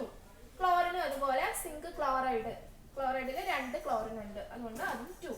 അപ്പൊ ഇതും നമുക്ക് ഒറ്റ നോട്ടത്തിൽ തന്നെ മനസ്സിലാക്കാം ബാലൻസ്ഡ് അല്ല, കാരണം ഹൈഡ്രജനും ഈക്വൽ അല്ല, ക്ലോറിനോടും ഈക്വൽ അല്ല. അപ്പൊ ഇവിടെ പ്രശ്നം വന്നിരിക്കുന്നത് എവിടെയാണ്? റിയാക്റ്റന്റ് വെച്ച് നമുക്ക് 1നെ നമുക്ക് എന്താക്കാം? ഈസി ആയിട്ട് 2 ആക്കാം. അപ്പൊ ആർക്കൊക്കെയാണ്? ഹൈഡ്രജനും ക്ലോറിനുമാണ് പ്രശ്നം. അപ്പൊ ഹൈഡ്രജനും ക്ലോറിനും വന്നിരിക്കുന്നത് റിയാക്റ്റന്റ് സൈഡിൽ ഏത് മോളിക്യൂളിലാണ്? Hydrochloric acid. അപ്പൊ ഈ ഹൈഡ്രോക്ലോറിക് ആസിഡിൽ തന്നെ ഹൈഡ്രജനും ക്ലോറൈഡും ഉണ്ട്. അപ്പൊ അതിനെ നമുക്ക് 2 ആക്കി നോക്കാം. അതിനുവേണ്ടി ഇവിടെ 2 ഇട്ടു. ഇപ്പൊ നോക്കിക്കേ, സിങ്ക് 1 തന്നെയാണ്, ഹൈഡ്രജൻ എത്ര എണ്ണമായി? 2 ആയി.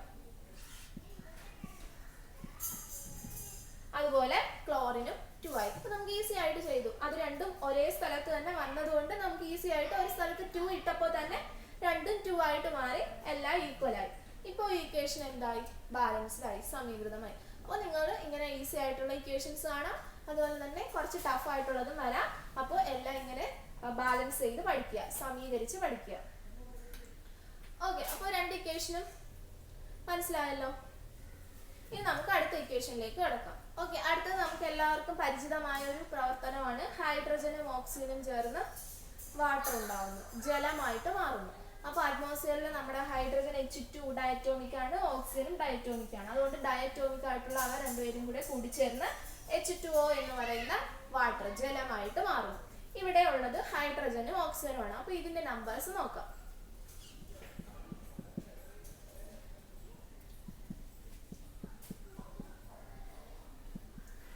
ഇവിടെ ഹൈഡ്രജൻ എത്രയാണ്? 2, ഓക്സിജനും 2.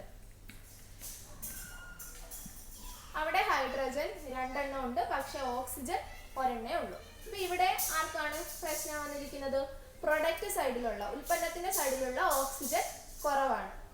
അപ്പൊ ആ ഓക്സിജനെ കൂടി നമുക്ക് 2 ആക്കാം. ആ ഓക്സിജനെ 2 ആക്കണമെങ്കിൽ നമ്മൾ പ്രൊഡക്റ്റ് സൈഡിൽ ഓക്സിജൻ വരുന്നത് എവിടെയാണ്? വാട്ടറിലാണ്, ഉൽപ്പന്നത്തില് ജലത്തിലാണ് വരുന്നത്. അപ്പൊ ഇവിടെ നമുക്ക് ഒന്നും ചെയ്യാൻ പറ്റില്ല. അതുകൊണ്ട് എന്തേ ചെയ്യാൻ പറ്റൂ? ഈ ലെഫ്റ്റ് സൈഡിൽ മാത്രമേ 2 ആക്കാൻ പറ്റൂ. അപ്പൊ ഇവിടെ 2 ആക്കി. ഇനി എന്ത് സംഭവിച്ചു എന്ന് നോക്കാം. ഓക്സിജൻ എത്രയായി? 2 × 1 2.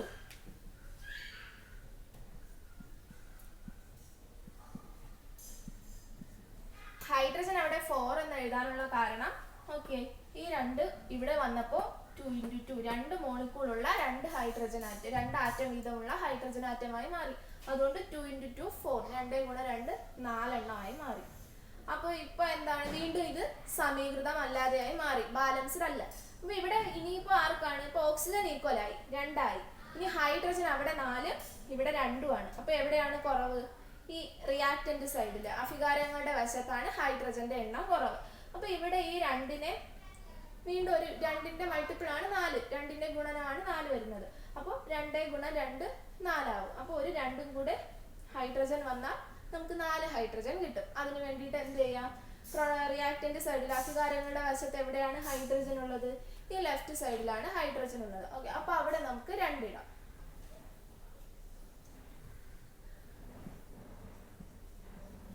ഇപ്പൊ നോക്കിക്കേ, ഇവിടുത്തെ ഹൈഡ്രജൻ 2 × 2 4 ആയി. അവിടെ ഹൈഡ്രജൻ 4 തന്നെയാണ്.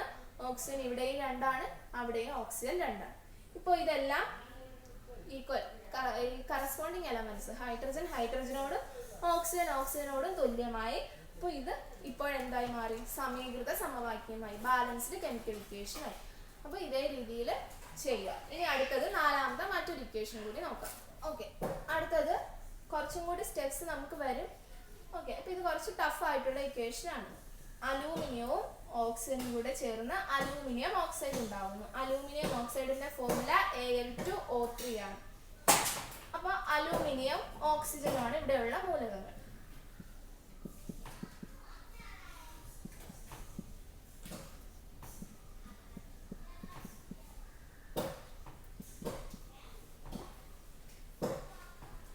ഓക്കെ, ഇത് ഓരോ സ്റ്റെപ്പ് ആയിട്ട് എഴുതാം.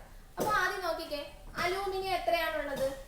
1 ആണ് ഈ സൈഡിലുള്ളത്, അവിടെ 2 ഉണ്ട്.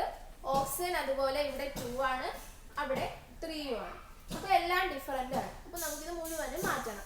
അപ്പോൾ അങ്ങനെ വരുമ്പോൾ നമ്മൾ ആദ്യം എന്ത് ചെയ്യുക, ഏതെങ്കിലും ഒരു എലമെന്റ് കോൺസെൻട്രേറ്റ് ചെയ്യുക. അപ്പോൾ ആദ്യം ഉള്ളത് അലൂമിനിയം ആണ്.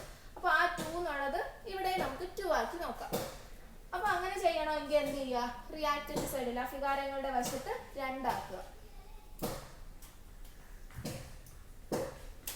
ഓക്കെ, അത് അടുത്ത സ്റ്റെപ്പായിട്ട് എഴുതാം.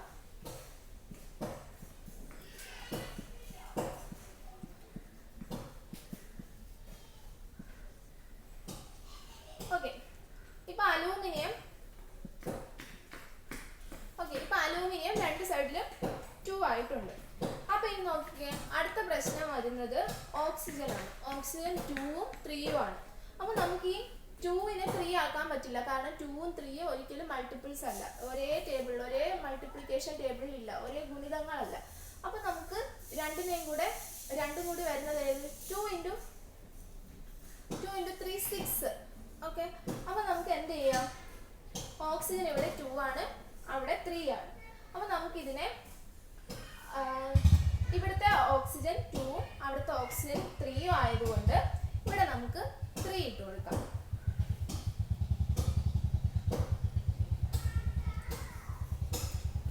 ഇവിടെ 2 ഇട്ട് കൊടുക്കാം. ഓക്കെ, ഇവിടെ 3 ഇടുമ്പോൾ 3 into 2 ഓക്സിജൻ 6 ആവുന്നു. അവിടെ 2 ഇടുമ്പോൾ 2 into 3 ഓക്സിജൻ 6 ആവുന്നു. അപ്പൊ നമുക്ക് ഇങ്ങനെ ഏതെങ്കിലും ഒരു കോമൺ ആയിട്ടുള്ള സംഖ്യയിലേക്ക് കൊണ്ടെത്തിക്കുക.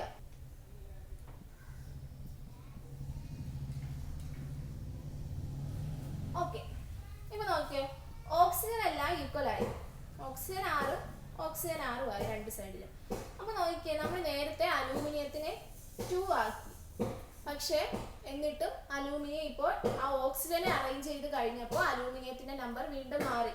അവിടെ അലൂമിനിയം 4 ആയി, ഇവിടെ അലൂമിനിയം 2 ഉള്ളൂ. ഓക്കെ, ഇവിടെ അലൂമിനിയം 2, അവിടെ 4 ആയി. അപ്പൊ വീണ്ടും ഇത് ബാലൻസ്ഡ് അല്ല. അപ്പൊ നമ്മൾ എന്ത് ചെയ്യുക, അപ്പൊ നമ്മൾ ആദ്യം 2 ഇട്ടു, അപ്പൊ നമ്മൾ 2 ഇട്ട് നോക്കി, അപ്പൊ അത് ശരിയായില്ലെങ്കിൽ നമ്മൾ ഇത് ഇട്ട് കൊടുത്തത് കൊണ്ട് തന്നെ നമുക്ക് ഇത് വേണമെങ്കിൽ ഇനിയും ചേഞ്ച് ചെയ്യാനുള്ള അവസരമുണ്ട്. അപ്പൊ ലാസ്റ്റ് എന്ത് ചെയ്യുക, ഈ 2 അല്ല, ഇവിടെ 2 വന്നാൽ നമുക്ക് അലൂമിനിയം ഈക്വൽ ആവില്ല. അതുകൊണ്ട് ഇവിടെ അലൂമിനിയം ആവണമെങ്കിൽ എന്ത് ചെയ്യുക, ആ 4 തന്നെ ഇവിടെയും വരണം. അപ്പോൾ ഇവിടെ എന്ത് ചെയ്യുക, 4 ആക്കുക. ഓക്കെ, ഇപ്പൊ നോക്കിക്കേ, അലൂമിനിയം 2 സൈഡിലും 4 ആയിട്ടുണ്ട്, ഓക്സിജൻ 2 സൈഡിലും 6 ആയിട്ടുണ്ട്. അപ്പൊ ഇത് നമുക്ക് ഇങ്ങനെ 3-4 സ്റ്റെപ്പ് ആയിട്ട് ഇത് നമുക്ക് ചെയ്യാൻ പറ്റൂ. കാരണം എന്താണ്, നമ്മളിങ്ങനെ ഇട്ട് കൊടുക്കുന്തോറും മറ്റേതിന് മാറ്റം സംഭവിച്ച് വന്നതുകൊണ്ട് ആദ്യം നമ്മൾ അലൂമിനിയത്തെ ശരിയാക്കി. അപ്പോൾ എന്ത് സംഭവിച്ചു, ഓക്സിജനെ വീണ്ടും ശരിയാക്കണം. അപ്പോൾ നമ്മൾ ഓക്സിജനെ ശരിയാക്കിയപ്പോൾ അലൂമിനിയത്തിന്റെ നമ്പർ വീണ്ടും മാറി. അപ്പോൾ അലൂമിനിയത്തിന് എത്ര വരുന്നോ ആ നമ്പർ നമ്മൾ ഇട്ട് കൊടുക്കും. ഇപ്പോൾ എന്തായി, എല്ലാം ബാലൻസ്ഡ് ആയി. അപ്പോൾ ഇങ്ങനെയുള്ള ഇക്വേഷൻസ് ഒക്കെ നമുക്ക് 2-3 സ്റ്റെപ്പിൽ കൂടെ മാത്രമേ ബാലൻസ് ചെയ്യാൻ പറ്റൂ. അപ്പോൾ ഇങ്ങനെയുള്ള ഇക്വേഷൻസ് കൂടി നിങ്ങൾക്ക് പുറത്തുനിന്ന് കിട്ടുന്ന മറ്റ് ഇക്വേഷൻസ് കൂടി കളക്ട് ചെയ്യുക, സമവാക്യങ്ങൾ കളക്ട് ചെയ്തിട്ട് ഇതുപോലെ ബാലൻസ് ആക്കി നോക്കുക, ഇതുപോലെ സമീകൃതമാക്കുക. ഓക്കെ, ഇനി നിങ്ങളുടെ ടെസ്റ്റിൽ കുറേ എക്സാമ്പിൾസ് കൊടുത്തിട്ടുണ്ട്. ടെസ്റ്റിൽ കാർബൺ ഡൈ ഓക്സൈഡിന്റെ കൊടുത്തിട്ടുണ്ട്, N2+H2 gives NH3, അമോണിയ ആവുന്നത് കൊടുത്തിട്ടുണ്ട്. അതുപോലെ തന്നെ ഹൈഡ്രജൻ പെറോക്സൈഡ്, H2O2 എന്ന് പറഞ്ഞാൽ ഹൈഡ്രജൻ പെറോക്സൈഡ് ആണ്, അത് ചേർന്നിട്ട് H2Oയും ഓക്സിജനുമായിട്ട് മാറുന്നതുണ്ട്.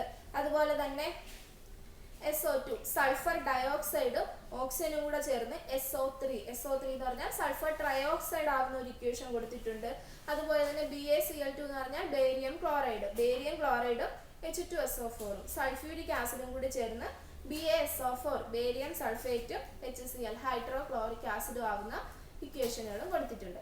അപ്പോൾ അത്രയും ഇക്വേഷൻസ് നിങ്ങൾക്ക് തന്നെ ചെയ്യാൻ കൊടുത്തേക്കുവാണ്. അപ്പോൾ ഇത്രയും ഞാൻ ചെയ്ത് കാണിച്ചു തന്നു. ഇനി ഈ പറയുന്ന ഇക്വേഷൻസ് കൂടി ചിലത് ബാലൻസ്ഡ് അല്ലായിരിക്കും, ചിലത് ബാലൻസ്ഡ് ആയിരിക്കും, ചിലത് ആൾറെഡി സമീകൃതമായിരിക്കും. അപ്പോൾ നിങ്ങൾ എന്ത് ചെയ്യുക, അവിടെ ടെസ്റ്റിൽ ഒരു ടേബിൾ തന്നിട്ടുണ്ട്, റിയാക്റ്റന്റ് ആറ്റംസ്, പ്രൊഡക്റ്റ് ആറ്റംസ്, അഭികാരങ്ങളുടെ ആറ്റങ്ങളും ഉൽപ്പന്നങ്ങളുടെ ആറ്റം എന്ന് പറയുന്ന 2 കോളം തന്നിട്ടുണ്ട്. അപ്പോൾ അതിൽ നമ്പർ എഴുതി നോക്കുക. അപ്പോൾ അങ്ങനെ എഴുതുമ്പോൾ ഈക്വൽ ആയിട്ട് വന്നാൽ അത് പിന്നെ ബാലൻസ്ഡ് ആക്കണ്ട, തുല്യമാണെങ്കിൽ അതാത് എലമെന്റ് അതിനോട് തുല്യമാണെങ്കിൽ പിന്നെ അതിനെ സമീകൃതമാക്കണ്ട. അങ്ങനെ അല്ലാത്തത് വരുമ്പോൾ എന്ത് ചെയ്യുക, സമീകൃതമാക്കി എഴുതുക. അപ്പോൾ ഇത്രയാണ് ബാലൻസിങ് ഓഫ് കെമിക്കൽ ഇക്വേഷൻ, രാസസമവാക്യങ്ങളെ സമീകൃതമാക്കുക എന്ന് പറയുന്ന ഭാഗത്ത് പഠിക്കാനുള്ളത്. അപ്പോൾ നിങ്ങൾക്ക് ഒരുപാട് ഇക്വേഷൻസ് ഉണ്ടാവും, ആ ഇക്വേഷൻസിൽ പല ഇക്വേഷൻസ് ആയിരിക്കാം നിങ്ങൾക്ക് ചോദിക്കുന്നത്. അപ്പോൾ ഏത് ഇക്വേഷൻ ആണെങ്കിലും നിങ്ങൾ ബാലൻസ് ചെയ്യാൻ പഠിച്ചിരിക്കുക. അപ്പോൾ ഇങ്ങനെയാണ് ഇക്വേഷൻസ് ബാലൻസ് ചെയ്യുന്നത്. ഓക്കെ, അപ്പോൾ നമ്മൾ ഇപ്പോൾ എന്തൊക്കെയാണ് പഠിച്ചത്? ആദ്യം നമ്മൾ ലാ ഓഫ് കൺസർവേഷൻ ഓഫ് മാസ് സംരക്ഷണ നിയമം പഠിച്ചു. അപ്പോൾ അതിനുശേഷം അതിൽ നിന്ന് നമുക്ക് മനസ്സിലായ കാര്യമാണ് മാസിനോടൊപ്പം തന്നെ ആറ്റങ്ങളുടെ എണ്ണവും തുല്യമാവും. അങ്ങനെ ആറ്റങ്ങളുടെ എണ്ണം തുല്യമാക്കിക്കൊണ്ട് നമ്മൾ അടുത്ത പഠിച്ചു ബാലൻസിങ് ഓഫ് കെമിക്കൽ ഇക്വേഷൻ, രാസസമവാക്യങ്ങളെ സമീകരിക്കുക. അപ്പോൾ ഇത്രയാണ് നമ്മുടെ ചാപ്റ്ററിന്റെ ആദ്യത്തെ ഭാഗം എന്ന് പറയുന്നത്. അപ്പോൾ ഇത്രയും എല്ലാവർക്കും മനസ്സിലായെന്ന് വിശ്വസിക്കുന്നു. എന്തെങ്കിലുമൊക്കെ സംശയമുള്ളവർ ചോദിക്കുക. അപ്പോൾ കൂടുതൽ ഇക്വേഷൻസ് നിങ്ങൾ ബാലൻസ് ചെയ്ത് നോക്കുക. അങ്ങനെ നിങ്ങൾക്ക് പറ്റാത്ത ഇക്വേഷൻസ് ഉണ്ടെങ്കിൽ ആരും ടെൻഷൻ അടിക്കേണ്ട, അത് അവിടെ തന്നെ ഇട്ടേക്കുക. നമുക്കത് ഇന്ററാക്ഷൻ ക്ലാസ്സിലൂടെയും കാണാം, പഠിക്കാം. ഓക്കെ, അപ്പോൾ അത്രയും നമ്മൾ ചെയ്യുക. ചെയ്തതിനു ശേഷം ഇനി നമുക്ക് അടുത്ത ഭാഗത്തിലേക്ക് പോവാം. ഓക്കെ, നമുക്കപ്പോൾ ഇനി ഈ ചാപ്റ്ററിന്റെ അടുത്ത ഭാഗത്തിലേക്ക് പോവാം. അപ്പോൾ ഈ ചാപ്റ്ററിൽ നമ്മൾ ചാപ്റ്ററിന്റെ പേര് പറഞ്ഞപ്പോൾ redox reaction and rate of chemical reaction എന്നാണ് പറഞ്ഞത്. റിഡോക്സ് പ്രവർത്തനങ്ങളും അതുപോലെ തന്നെ രാസപ്രവർത്തനങ്ങളുടെ വേഗതയും അല്ലെങ്കിൽ വേഗവും. അപ്പോൾ അവിടെ നമ്മൾ റിഡോക്സ് പ്രവർത്തനം എന്ന് പറയുന്നതിന്റെ ബേസ് തുടങ്ങുന്നത് ഇവിടെ നിന്നാണ്. അപ്പോൾ ഇവിടെ തൊട്ടാണ് നമ്മൾ യഥാർത്ഥത്തിൽ ചാപ്റ്ററിലേക്ക് പ്രവേശിക്കുന്നത്. അപ്പോൾ ഇതാണ് അതിന്റെ ബേസ്. അപ്പോൾ ഇതെല്ലാവരും നല്ല രീതിയിൽ മനസ്സിലാക്കുക. അപ്പോൾ നമുക്ക് ഫെമിലിയർ ആയിട്ടുള്ള, നമുക്ക് എല്ലാവർക്കും സുപരിചിതമായിട്ടുള്ള ഒരു റിയാക്ഷൻ, ഒരു പ്രവർത്തനമാണ് ഇവിടെ തന്നിരിക്കുന്നത്. Mg മഗ്നീഷ്യം, Cl2 എന്ന് പറഞ്ഞാൽ ക്ലോറിൻ. മഗ്നീഷ്യവും ക്ലോറിനും കൂടെ ചേർന്ന് മഗ്നീഷ്യം ക്ലോറൈഡ് ഉണ്ടാവുന്നു. ആ റിയാക്ഷൻ ആണ് ഈ തന്നിരിക്കുന്നത്. അപ്പോൾ ഏതെങ്കിലും ഒരു എലമെന്റ് സാധാരണ ക്ലോറിൻ ആയിട്ട് പ്രവർത്തിക്കുമ്പോൾ കറസ്പോണ്ടിങ് ക്ലോറൈഡ് ആണ് കിട്ടാറുള്ളത്. അതിന്റെ തന്നെ ക്ലോറൈഡുകളായിരിക്കും രൂപപ്പെടാറുള്ളത്. അപ്പോൾ ഇവിടെ മഗ്നീഷ്യവും ക്ലോറിനും കൂടി ചേർന്ന് മഗ്നീഷ്യം ക്ലോറൈഡ്. വേറെ എക്സാമ്പിൾ പറയുകയാണെങ്കിൽ ഹൈഡ്രജനും ക്ലോറിനും കൂടെ ചേർന്ന് ഹൈഡ്രജൻ ക്ലോറൈഡ് അല്ലെങ്കിൽ ഹൈഡ്രോക്ലോറിക് ആസിഡ്, ഇതൊക്കെയാണ് രൂപപ്പെടാറുള്ളത്. അപ്പോൾ ഇവിടെ മഗ്നീഷ്യം ക്ലോറിനും ചേർന്ന് മഗ്നീഷ്യം ക്ലോറൈഡ് ഉണ്ടാകുന്ന ഒരു പ്രവർത്തനമാണ് എഴുതിയിരിക്കുന്നത്. ഓക്കെ, ഇവിടെയുള്ള രണ്ട് മൂലകങ്ങൾ ഏതൊക്കെയാണ്? മഗ്നീഷ്യവും ക്ലോറിനും. നിങ്ങൾക്ക് ഇതിന്റെ രണ്ടിന്റെയും ഇലക്ട്രോൺ വിന്യാസം എത്രയാണെന്ന് അറിയാമോ? Electronic configuration. അപ്പോൾ നിങ്ങളിത് കഴിഞ്ഞ ചാപ്റ്ററിലൊക്കെ പഠിച്ചതാണ്. അപ്പോൾ മഗ്നീഷ്യത്തിന്റെ അറ്റോമിക് നമ്പർ എത്രയാണ്? 12 ആണ് അറ്റോമിക സംഖ്യ. അപ്പോൾ മഗ്നീഷ്യം 12 എന്ന് പറയുമ്പോൾ നമുക്ക് എങ്ങനെ എഴുതാം?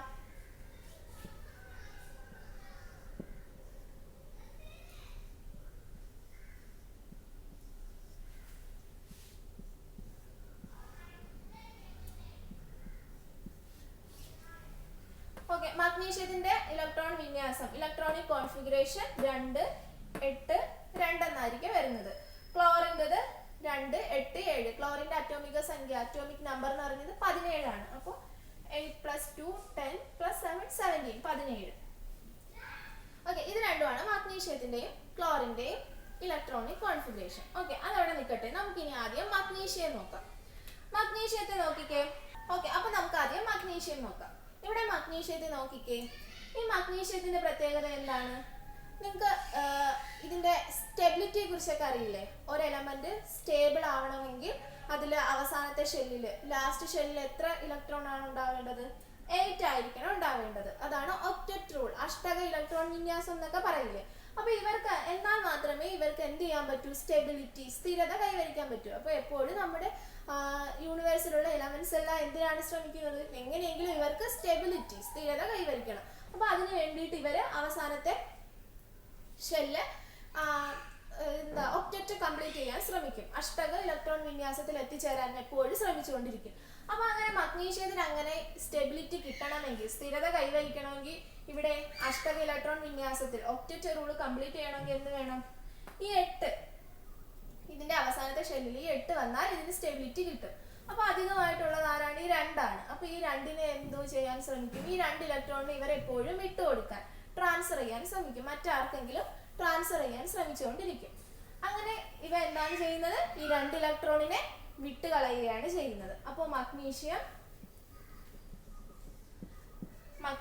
2 ഇലക്ട്രോണിനെ വിട്ടുകൊടുക്കും. കാരണം എന്താണ്? അതിന് സ്റ്റെബിലിറ്റി കൈവരിച്ച് ഒക്ടറ്റ് റൂൾ കംപ്ലീറ്റ് ചെയ്യണം. അപ്പോൾ ഒക്ടറ്റ് റൂൾ കംപ്ലീറ്റ് ചെയ്താൽ മാത്രമേ അതിന് സ്റ്റെബിലിറ്റി കിട്ടൂ. സ്ഥിരത കൈവരിക്കാൻ വേണ്ടിയിട്ടാണ് അവർ അങ്ങനെ ചെയ്യുന്നത്. അങ്ങനെ 2 ഇലക്ട്രോണിനെ വിട്ടുകൊടുക്കുന്നു. ഇപ്പോൾ എന്താണ്? ഈ മഗ്നീഷ്യം എലമെന്റ് ആയിട്ടിരിക്കുമ്പോൾ ഇതിന്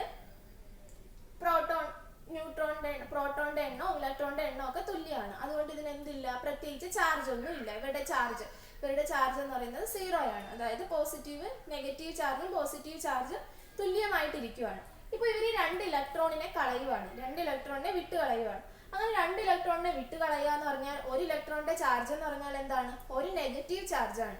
അപ്പോൾ ഇവർ 2 ഇലക്ട്രോണിനെ കളയുക എന്ന് പറഞ്ഞാൽ 2 നെഗറ്റീവ് ചാർജ് ഇവരിൽ നിന്നും പോവുകയാണ്. മഗ്നീഷ്യത്തിൽ നിന്നും 2 നെഗറ്റീവ് ചാർജിനെ കളയുവാണ്. അങ്ങനെ 2 നെഗറ്റീവ് ചാർജ് കളഞ്ഞാൽ മഗ്നീഷ്യത്തിന് എന്ത് കിട്ടും? 2 പോസിറ്റീവ് ചാർജ് കിട്ടും. കാരണം മഗ്നീഷ്യം 2 ഇലക്ട്രോണിനെ കളയുകയാണ്, 2 നെഗറ്റീവ് ചാർജ് കളയുകയാണ്. അതുകൊണ്ട് മഗ്നീഷ്യത്തിന് 2 പോസിറ്റീവ് ചാർജ് കിട്ടും. 2 പോസിറ്റീവ് ചാർജ് എന്ന് പറഞ്ഞാൽ അതാ ഇങ്ങനെയാണ് എഴുതുന്നത്. മഗ്നീഷ്യം എന്ത് ചെയ്യുന്നു? 2 ഇലക്ട്രോണിനെ കളഞ്ഞ് Mg2+ ആയി മാറുന്നു. Mg2+, 2 പോസിറ്റീവ് ചാർജുള്ള മഗ്നീഷ്യം അയോൺ ആയിട്ട് മാറുന്നു. ഓക്കെ, അപ്പൊ ഇതാണ് മഗ്നീഷ്യം അയോൺ. ഈ അയോൺ എങ്ങനെയാണ് വന്നത്?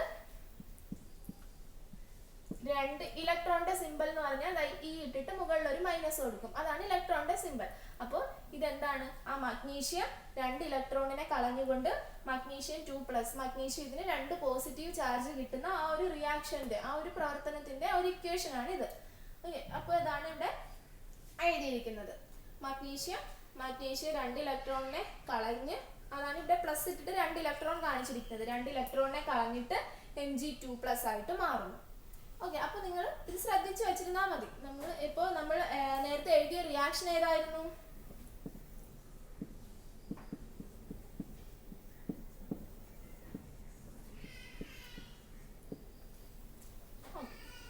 അപ്പൊ ഈ 2 ഇലക്ട്രോണിനെ മഗ്നീഷ്യം വിട്ട് കളയുന്നു എന്ന് പറയുന്നു. അങ്ങനെ മഗ്നീഷ്യത്തിന് 2 ഇലക്ട്രോൺ വിട്ട് കളയുമ്പോൾ ഇത് ഇവിടെ വാങ്ങാൻ, ഈ 2 ഇലക്ട്രോണിനെ വേണം എന്നുള്ള ആരെങ്കിലും ചുറ്റും ഇരുന്നാൽ മാത്രമേ ഈ മഗ്നീഷ്യത്തിന് 2 ഇലക്ട്രോണിനെ അങ്ങോട്ട് കൊടുക്കാൻ പറ്റൂ. അപ്പോഴാണ് അവിടെ അങ്ങനെയുള്ള ക്ലോറിൻ വരുന്നത്. Cl2, 2 ക്ലോറിൻ ആറ്റം വന്നിട്ടുണ്ട്. അങ്ങനെ 2 ക്ലോറിൻ ആറ്റം വരുമ്പോഴാണ് ഈ മഗ്നീഷ്യത്തെ അവർ മേടിക്കുന്നത്. അതെങ്ങനെയാണ് നോക്കാം. അപ്പൊ നമുക്ക് ആദ്യം ക്ലോറിന്റെ ഇലക്ട്രോൺ വിന്യാസം എഴുതി നോക്കാം. നോക്കിക്കേ, ക്ലോറിന്റെ പ്രത്യേകത, ക്ലോറിന്റെ ഇലക്ട്രോൺ വിന്യാസം 2, 8, 7 എന്നുള്ളതാണ്. അപ്പൊ ക്ലോറിനും എന്തിനു തന്നെ ശ്രമിക്കും? സ്ഥിരത കൈവരിക്കാൻ, സ്റ്റെബിലിറ്റി. ക്ലോറിനും സ്റ്റെബിലിറ്റി കിട്ടണം. അപ്പൊ ക്ലോറിൻ സ്റ്റെബിലിറ്റി കിട്ടാൻ വേണ്ടിയിട്ട് എന്താണ് ചെയ്യുന്നത്? ഇവയ്ക്ക് ഈ 7 ഇലക്ട്രോണിനെയും കൂടി എടുത്ത് കളയാൻ പറ്റില്ല. എന്തായാലും ഔട്ടർ മോസ്റ്റ് ഷെല്ലില്, ലാസ്റ്റ് ഷെല്ലില്, പുറമേ ഉള്ള ബാഹ്യതമ ഷെല്ലില് 8 ഇലക്ട്രോൺ വേണം. അങ്ങനെ 8 ഇലക്ട്രോൺ വേണമെങ്കിൽ 7 എണ്ണത്തിനെ കളയുന്നതിനെക്കാട്ടിലും എവിടെ നിന്നെങ്കിലും ഒരെണ്ണത്തിന് ഇങ്ങോട്ട് ഗെയിൻ ചെയ്താൽ പോരെ. ഏതെങ്കിലും ഒരെണ്ണത്തിന് ഇങ്ങോട്ട് വാങ്ങുവാണെങ്കിൽ ഇവർക്ക് 2, 8, 8 എന്നുള്ള കോൺഫിഗറേഷൻ ആവാൻ പറ്റും, വിന്യാസം ആവാൻ പറ്റും. അങ്ങനെ ഇവയ്ക്ക് സ്ഥിരത കൈവരിക്കാൻ പറ്റും. അപ്പോഴാണ് നമ്മുടെ മഗ്നീഷ്യം 2 ഇലക്ട്രോണിനെ കളയാനിരിക്കുന്നു. അപ്പോൾ ഇയാൾക്ക് ക്ലോറിന് ഇലക്ട്രോണിനെ വേണം. അപ്പോൾ എന്ത് ചെയ്യും? ഈ ക്ലോറിൻ എന്ത് ചെയ്യുന്നു? ഇലക്ട്രോൺ വാങ്ങുന്നു. അങ്ങനെയാണ് ഈ റിയാക്ഷൻ ഉണ്ടായി മഗ്നീഷ്യം ക്ലോറൈഡ് ബോണ്ട്, അയോണിക് ബോണ്ടൊക്കെ ഫോം ചെയ്ത് മഗ്നീഷ്യം ക്ലോറൈഡ് ഉണ്ടാവുന്നത്. അപ്പോൾ ഇവിടെ 2 ക്ലോറിൻ ഉണ്ട്.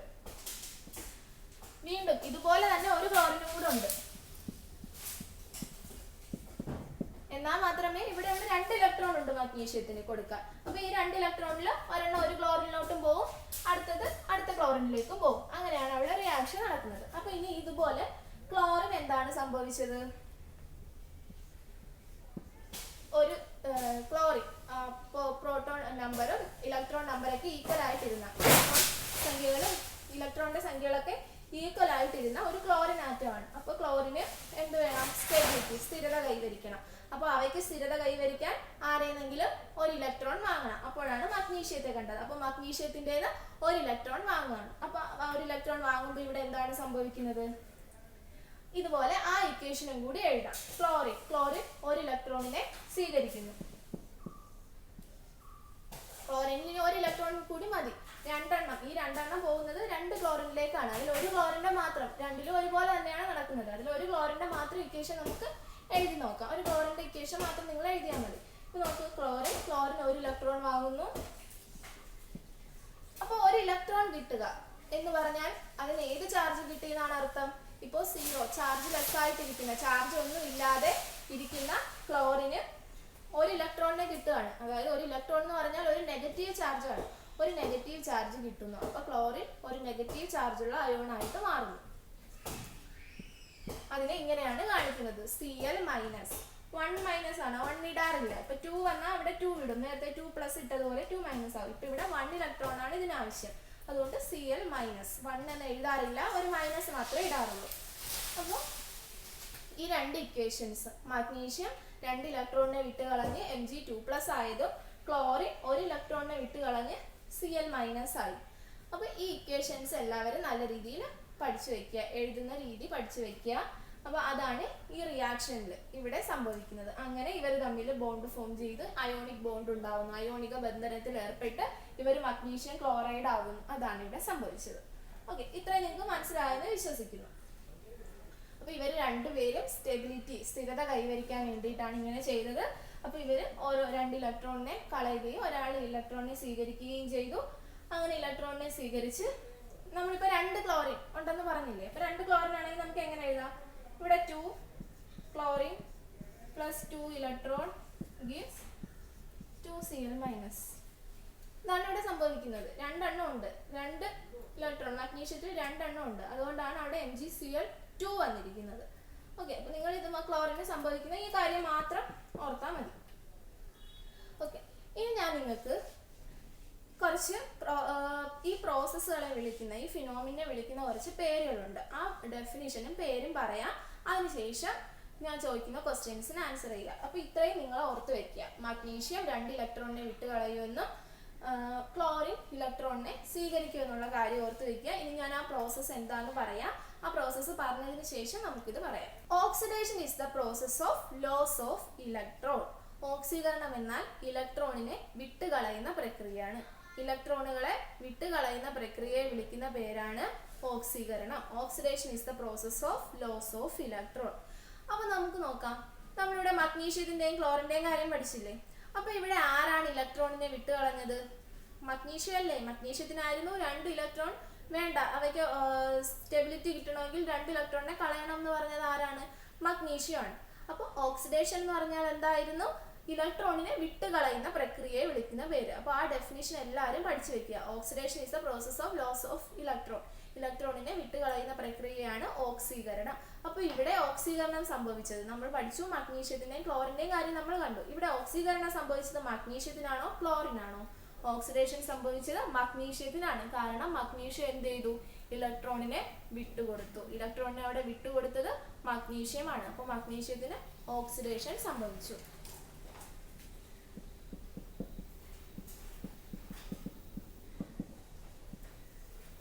ഓക്സിഡേഷന്റെ മലയാളം ഓക്സീകരണം എന്നാണ്. അപ്പോൾ മഗ്നീഷ്യത്തിനാണ് ഓക്സീകരണം സംഭവിച്ചത്. ഓക്കെ, ഇനി അടുത്ത ഒരു പ്രോസസ്സും കൂടി പറയാം. റിഡക്ഷൻ, നിരോക്സീകരണം എന്ന് പറയും. നിരോക്സീകരണം എന്ന് പറഞ്ഞാൽ ഇലക്ട്രോണിനെ സ്വീകരിക്കുന്ന പ്രക്രിയയാണ്. The process of gaining of an electron is known as reduction. Reduction എന്ന് പറഞ്ഞാൽ ഇലക്ട്രോണിനെ സ്വീകരിക്കുന്നു. അപ്പോൾ നമ്മൾ നേരത്തെ കണ്ട മഗ്നീഷ്യത്തിലും ക്ലോറിനിലും ആരാണ് ഇലക്ട്രോണിനെ സ്വീകരിച്ചത്? ക്ലോറിനാണ് ഇലക്ട്രോണിനെ സ്വീകരിച്ചത്. അപ്പോൾ റിഡക്ഷൻ, നിരോക്സീകരണം എന്ന് പറയുന്ന പ്രക്രിയയ്ക്ക് വിധേയമായിരിക്കുന്നത് ആരാണ്? ക്ലോറിൻ. അപ്പോൾ റിഡക്ഷൻ സംഭവിച്ചത് ക്ലോറിനാണ്.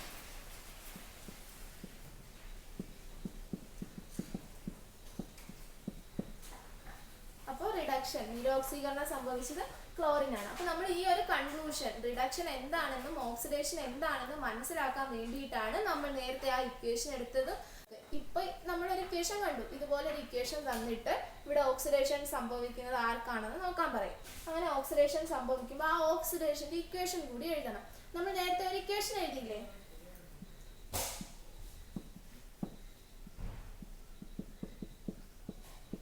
Mg gives Mg2+ 2 electron.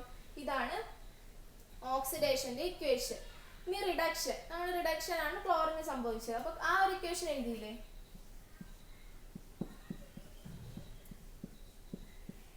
ഒരു ഇലക്ട്രോണിനെ സ്വീകരിച്ച് Cl മൈനസ് ആവുന്നു. അപ്പൊ ഇതാണ് റിഡക്ഷന്റെ ഇക്വേഷൻ. അപ്പൊ ഇത്രയാണ് നമ്മൾ ആദ്യം പഠിക്കാനുള്ളത്. എന്താണ് ഓക്സിഡേഷൻ എന്ന് പഠിക്കുക. ഇങ്ങനെ ഓക്സിഡേഷൻ സംഭവിക്കുന്നതെന്ന് പറഞ്ഞാൽ ആർക്കാണ് സംഭവിക്കുന്നത്? ഇലക്ട്രോൺ വിട്ടുകളയുന്നവർക്ക്, ഇലക്ട്രോണിനെ ട്രാൻസ്ഫർ ചെയ്യുന്ന ആൾ. ഇലക്ട്രോണിനെ ട്രാൻസ്ഫർ ചെയ്തത് മഗ്നീഷ്യം ആയതുകൊണ്ട് മഗ്നീഷ്യത്തിന് നമുക്ക് ഓക്സിഡേഷൻ സംഭവിച്ചു എന്ന് പറയാം. അതുപോലെ തന്നെ റിഡക്ഷൻ സംഭവിച്ചത്, നിരോക്സീകരണം സംഭവിച്ചത് ക്ലോറിൻ ആണെന്നും പറയാം. ഓക്കെ, അത് ആ പ്രോസസ്സിന്റെ പേരുകളാണ് ഇത്. റിഡക്ഷൻ എന്ന് പറയുന്ന പ്രോസസ്സ്, ഓക്സിഡേഷൻ എന്ന് പറയുന്ന പ്രോസസ്സ്, ആ പ്രക്രിയകളാണ്. ഇനി നമുക്ക് ഈ ആറ്റങ്ങളെ വിളിക്കുന്ന പേരും കൂടി ഉണ്ട്. ഓക്കെ, അതും കൂടി പറയാം. The atom which loss an electron. The atom which loss an electron is known as reducing agent. ഏത് ആറ്റത്തിനാണോ ഇലക്ട്രോണിനെ നഷ്ടപ്പെടുന്നത്, ഇലക്ട്രോണിനെ വിട്ടുകളയുന്നത് അല്ലെങ്കിൽ നഷ്ടപ്പെടുന്നത്, ഇലക്ട്രോണിനെ വിട്ടുകളയുന്ന ആ ആറ്റത്തിനെ വിളിക്കുന്ന പേരാണ് റെഡ്യൂസിങ് ഏജന്റ് അല്ലെങ്കിൽ നിരോക്സീകാരി. അപ്പോൾ ആറ്റത്തിനെ വിട്ടുകളയുന്നു, ഇലക്ട്രോണിനെ വിട്ടുകളയുന്ന ആറ്റത്തിനെ നമ്മൾ എന്തെന്നാണ് വിളിക്കുന്നത്? റെഡ്യൂസിങ് ഏജന്റ്, നിരോക്സീകാരി എന്നാണ് വിളിക്കുന്നത്. അപ്പോൾ ഈ ഇലക്ട്രോണിനെ വിട്ടുകളയുക എന്ന് പറഞ്ഞാൽ അത് ഏത് പ്രോസസ് ആണെന്ന് നമ്മൾ നേരത്തെ പറഞ്ഞു. ഓക്സിഡേഷൻ എന്ന് പറയുന്ന പ്രോസസ്സിനെയാണ് നമ്മൾ എന്തെന്ന് പറയുന്നത്? ലോസ് ഓഫ് ഇലക്ട്രോണിനെ വിട്ടുകളയുന്ന പ്രോസസ്സാണ് ഓക്സീകരണം. അപ്പം ഓക്സീകരണം എന്ന് പറയുന്ന പ്രക്രിയ നടത്തുന്ന ആളിനെ എന്തെന്നാണ് വിളിക്കുന്നത്? റെഡ്യൂസിങ് ഏജന്റ്, നിരോക്സീകാരി എന്ന്. ഓപ്പോസിറ്റ് ആണ്, ഓക്സിഡേഷൻ നടക്കുന്ന ആളിനെ റെഡ്യൂസിങ് ഏജന്റ് എന്നാണ് വിളിക്കുന്നത്. അതുപോലെ തന്നെ the atom which gain an electron is known as oxidising agent. ഏത് ആറ്റമാണോ ഇലക്ട്രോണിനെ സ്വീകരിക്കുന്നത് അയാളെ വിളിക്കുന്ന പേരാണ് ഓക്സിഡൈസിങ് ഏജന്റ്, ഓക്സീകാരി. അപ്പോൾ ഓക്സിഡേഷൻ എന്ന് പറഞ്ഞാൽ എന്തായിരുന്നു? റിഡക്ഷൻ എന്ന് പറഞ്ഞാൽ എന്തായിരുന്നു? ഇലക്ട്രോണിനെ സ്വീകരിക്കുന്ന പ്രക്രിയയാണ്. അപ്പൊ ഇലക്ട്രോണിനെ സ്വീകരിക്കുന്ന പ്രക്രിയ, അതായത് റിഡക്ഷൻ, നിരോക്സീകരണം നടത്തുന്നത് ആരാണ്? ഓക്സിഡൈസിങ് ഏജന്റ്, ഓക്സീകാരികളാണ്. അപ്പൊ ഇത് ഇത്രയും നിങ്ങൾ ഓർക്കുക. അപ്പൊ അതത്രയും ഓർത്തതിന് ശേഷം നമ്മൾ നേരത്തെ മഗ്നീഷ്യം ക്ലോറിനും കണ്ടില്ലേ? അപ്പോൾ മഗ്നീഷ്യത്തിലും ക്ലോറിനും ആരാണ് റെഡ്യൂസിങ് ഏജന്റ്? നേരത്തെ ഓക്സിഡേഷൻ നടന്നത് ആർക്കാണ്? ഇലക്ട്രോണിനെ വിട്ടുകളയുക എന്ന് പറയുന്ന പ്രക്രിയ നടത്തിയത് ആരാണ്? മഗ്നീഷ്യമാണ് നടത്തിയത്. അതുകൊണ്ട് റെഡ്യൂസിങ് ഏജന്റ് ആരാണ്? മഗ്നീഷ്യത്തിന് എന്തെന്നാണ് അപ്പോൾ വിളിക്കുന്നത്? റെഡ്യൂസിങ് ഏജന്റ്, നിരോക്സീകാരി എന്ന് വിളിക്കും.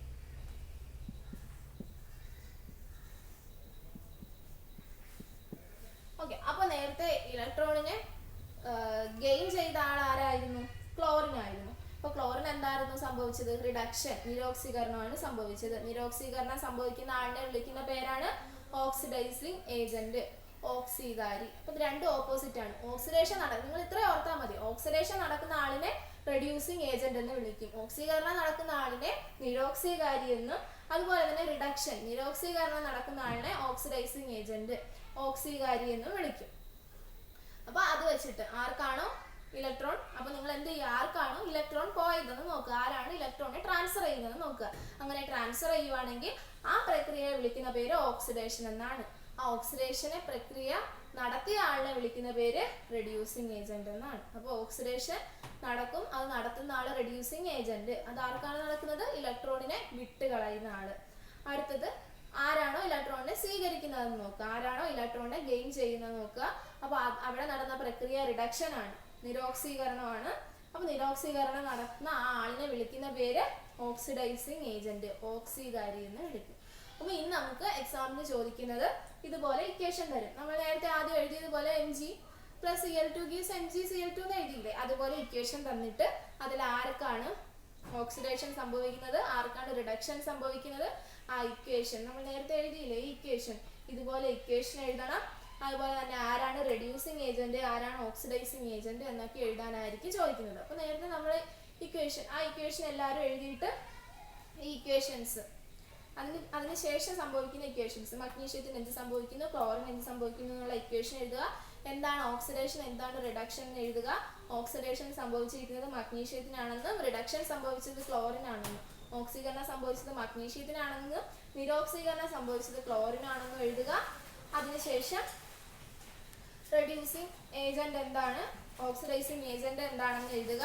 ഇത് രണ്ടും ആരൊക്കെയാണ് ഇവിടെ ഈ പറഞ്ഞ എക്സാമ്പിളിൽ മഗ്നീഷ്യത്തിലും ക്ലോറിനിലും ആരാണ് റെഡ്യൂസിങ് ഏജന്റ്, ആരാണ് ഓക്സിഡൈസിങ് ഏജന്റ്, ആരാണ് നിരോക്സീകാരി, ആരാണ് ഓക്സീകാരി എന്ന് എഴുതുക. അപ്പോൾ ഇത്രയാണ് ശ്രദ്ധിക്കേണ്ടത്. അപ്പോൾ ഇതാ നമ്മൾ ഓക്സീകരണവും റിഡക്ഷനും ഓക്സിഡേഷനും എന്താണെന്ന് പഠിച്ചു, ആരാണ് റെഡ്യൂസിങ് ഏജന്റ്, ആരാണ് ഓക്സിഡൈസിങ് ഏജന്റ് എന്നും പഠിച്ചു.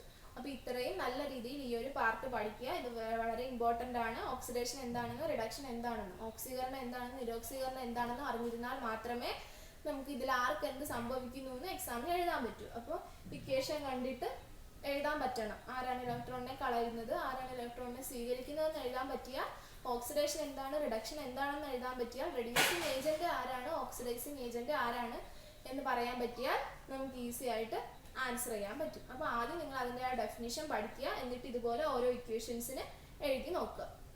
ഓക്കെ, ഇനി നിങ്ങൾക്ക് ടെസ്റ്റിൽ തന്നിരിക്കുന്ന ഒരു മറ്റൊരു ഇക്വേഷൻ ആണ് തന്നിരിക്കുന്നത്. അപ്പോൾ അതും ഇതുപോലെ നമുക്ക് ആർക്കൊക്കെ എന്തൊക്കെ സംഭവിക്കുന്നു എന്നാണ് എഴുതിയിരിക്കുന്നത്. അപ്പോൾ നിങ്ങൾ ഇതുപോലെ രണ്ട് ഇതായിട്ട് പഠിച്ചാൽ നിങ്ങൾക്ക് ഈസി ആയിരിക്കും. അപ്പോൾ മഗ്നീഷ്യം ഫ്ലൂറിനുമായിട്ട് ചേർന്ന് മഗ്നീഷ്യം ഫ്ലൂറൈഡ് ഉണ്ടാകുന്നു. ഏതെങ്കിലും ഒരു എലമെന്റ് ഫ്ലൂറിനുമായിട്ട് റിയാക്ട് ചെയ്യുവാണെങ്കിൽ കറസ്പോണ്ടിങ് ഫ്ലൂറൈഡ് ഉണ്ടാകും. അപ്പോൾ ഇവിടെ നോക്കിക്കേ, നേരത്തെ പോലെ നമുക്ക് അറ്റോമിക് നമ്പർ വെച്ചിട്ട് ഇലക്ട്രോണിക് കോൺഫിഗറേഷൻ, ഇലക്ട്രോണിക് വിന്യാസം എഴുതി നോക്കാം. മഗ്നീഷ്യത്തിൽ നമ്മൾ നേരത്തെ എഴുതിയതുകൊണ്ട് ഈസിയാണ്. 2, 8, 2. ഫ്ലൂറിൻ എന്ന് പറഞ്ഞാൽ 9 അറ്റോമിക സംഖ്യ. അപ്പോൾ 2, 7 എന്ന് വരും. അപ്പോൾ ഇവിടെ ഇയാൾക്ക് രണ്ട് ഇലക്ട്രോണിനെ വിട്ടുകൊടുക്കാനുള്ള ടെൻഡൻസിയാണ്. അപ്പോൾ അങ്ങനെ 2 ഇലക്ട്രോണിനെ വിട്ടുകൊടുക്കുമ്പോൾ Mg gives Mg2++ 2 ഇലക്ട്രോൺ നമുക്ക് ഇക്വേഷൻ എഴുതാം. ഇതാണ് ആ ഇക്വേഷൻ. അപ്പോൾ ഇവിടെ വിട്ടുകൊടുത്തത് കൊണ്ട് തന്നെ ഈ പ്രക്രിയ മഗ്നീഷ്യത്തിന് ഇവിടെ ഏത് പ്രോസസ്സാണ് സംഭവിച്ചിരിക്കുന്നത്? ഓക്സിഡേഷൻ, ഓക്സീകരണം എന്ന് പറയുന്ന പ്രക്രിയയാണ്. കാരണം ഓക്സിഡേഷൻ എന്ന് പറഞ്ഞാൽ ഇലക്ട്രോണിനെ വിട്ടുകൊടുക്കുന്ന പ്രക്രിയയാണ്. അപ്പോൾ ഇവിടെ ഓക്സിഡേഷൻ സംഭവിച്ചത് കൊണ്ട് തന്നെ സാധാരണ ഇലക്ട്രോണിനെ വിട്ടുകൊടുക്കുന്ന ആൾക്കാരെ വിളിക്കുന്ന പേരാണ് നിരോക്സീകാരി അല്ലെങ്കിൽ റെഡ്യൂസിങ് ഏജന്റ്. അതുകൊണ്ട് മഗ്നീഷ്യം ഇവിടെ റെഡ്യൂസിങ് ഏജന്റ് ആണ്. ഓക്കെ, അത്രയും മനസ്സിലാക്കുക. ഇനി ഫ്ലൂറിൻ അതിന്റെ നേരെ ഓപ്പോസിറ്റ്. ഫ്ലൂറിന്റെ നമ്പർ 2, 7 ആണ്. അതുകൊണ്ട് അവിടത്തെ എപ്പോഴും ഒരു ഇലക്ട്രോണിനെ സ്വീകരിക്കാനായിരിക്കും ടെൻഡൻസി. അങ്ങനെ ഇലക്ട്രോണിനെ സ്വീകരിച്ച് വയ്ക്കുമ്പോൾ ഈ ഇക്വേഷൻ F- ആയിട്ട് മാറും. Cl സംഭവിച്ചതുപോലെ തന്നെയാണ് Fനും സംഭവിച്ചത്. അപ്പോൾ ആ പ്രക്രിയയെ വിളിക്കുന്ന പേര്, ഇലക്ട്രോണിനെ സ്വീകരിക്കുന്ന പ്രക്രിയയെ വിളിക്കുന്ന പേര് റിഡക്ഷൻ ആയതുകൊണ്ട് റിഡക്ഷൻ സംഭവിച്ചത് ഫ്ലൂറിനാണ്, നിരോക്സീകരണം സംഭവിച്ചത് ഫ്ലൂറിനാണ്. അങ്ങനെ നിരോക്സീകരണം സംഭവിക്കുന്നത് ഇലക്ട്രോൺ സ്വീകരിക്കുന്ന ആ ആറ്റത്തെ വിളിക്കുന്ന പേര് ഓക്സിഡൈസിങ് ഏജന്റ് എന്നാണ്, ഓക്സീകാരി എന്നാണ്. അപ്പോൾ ഇവിടെ ഫ്ലൂറിൻ ഓക്സീകാരിയാണ്. അപ്പോൾ ഇത് നിങ്ങൾക്ക് ഇങ്ങനെ ഒരു ടേബിൾ ആയിട്ട് ടെസ്റ്റിൽ എഴുതാൻ തന്നിട്ടുണ്ട്. ഓക്സിഡേഷൻ സംഭവിച്ച ആറ്റം ആരാണ്, ഓക്സിഡേഷന്റെ ഇക്വേഷൻ എന്താണ്, റെഡ്യൂസിങ് ഏജന്റ് ആരാണ്, അതുപോലെ നേരെ ഓപ്പോസിറ്റും. അപ്പോൾ ഇത് കറസ്പോണ്ടിങ് ആയിട്ട് എല്ലാം എഴുതുക. അപ്പോൾ മഗ്നീഷ്യത്തിനാണ് ഓക്സിഡേഷൻ സംഭവിച്ചത്, ഓക്സീകരണം സംഭവിച്ചത് മഗ്നീഷ്യം തന്നെയാണ് റെഡ്യൂസിങ് ഏജന്റ്, ഓക്സീകാരി. അതുപോലെ ഫ്ലൂറിനാണ് റിഡക്ഷൻ, നിരോക്സീകരണം സംഭവിച്ചത് ഫ്ലൂറിനെ ഓക്സിഡൈസിങ് ഏജന്റ്, ഓക്സീകാരി എന്നാണ് വിളിക്കുന്നത്. ഇനി ഇതുപോലെ ഓക്സിഡേഷനും റിഡക്ഷനും കണ്ടുപിടിക്കാനുള്ള മറ്റൊരു ഇക്വേഷനും തന്നിട്ടുണ്ട്. സോഡിയവും ക്ലോറിനും കൂടെ ചേർന്ന് സോഡിയം ക്ലോറൈഡ് ഉണ്ടാകുന്ന ഇക്വേഷൻ. ബാലൻസ്ഡ് ആയിട്ടാണ് അത് എഴുതിയിരിക്കുക, അതുകൊണ്ടാണ് ഇവിടെ 2 ഇട്ടേക്കുന്നത്. ഓക്കെ, അപ്പോൾ ഇവിടെ നമുക്കിനി സോഡിയവും ക്ലോറിനും നോക്കാം.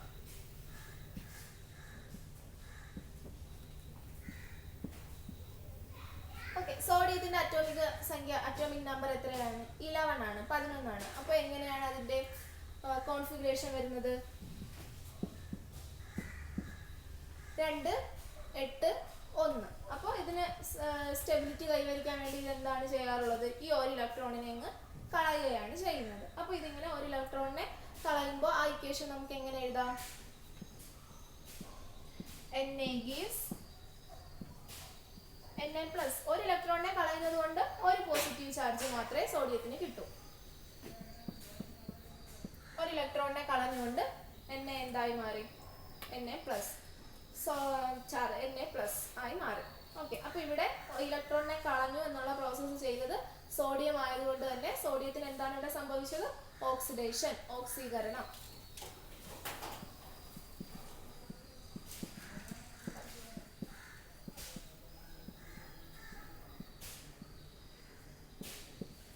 അപ്പോൾ ഓക്സീകരണം സംഭവിച്ചത് ഈ ഇക്വേഷനിൽ ആർക്കാണ്? സോഡിയത്തിനാണ്. കാരണം അതാണ് ഇലക്ട്രോണിനെ വിട്ടുകൊടുക്കുന്നത്. അതുപോലെ ഇലക്ട്രോണിനെ വിട്ടുകൊടുക്കുന്ന ആ ആറ്റത്തിനെ വിളിക്കുന്ന പേരെന്താണ്? Reducing agent, നിരോക്സീകാരി.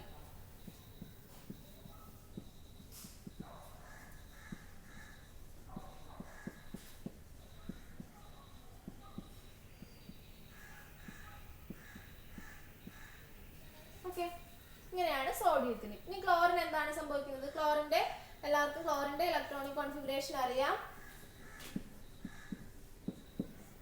2, 8, 7 ആണ്. അപ്പോൾ ഇവിടെ നോക്കിയേ, 2 സോഡിയം ഉണ്ട്.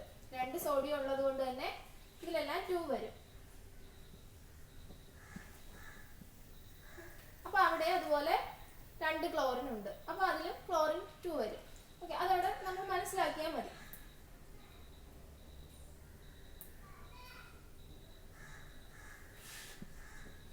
ഓക്കെ, അപ്പോൾ അവിടെ ക്ലോറിൻ എന്താണ് സംഭവിക്കുന്നത്? ക്ലോറിൻ എപ്പോഴും ഒരാറ്റത്തെ സ്വീകരിക്കാൻ, ഗെയിൻ ചെയ്യാൻ ശ്രമിക്കും. അപ്പോൾ അപ്പോൾ എങ്ങനെയാണ് അതിന്റെ ഇക്വേഷൻ? നമ്മൾ നേരത്തെ എഴുതിയതാണ്.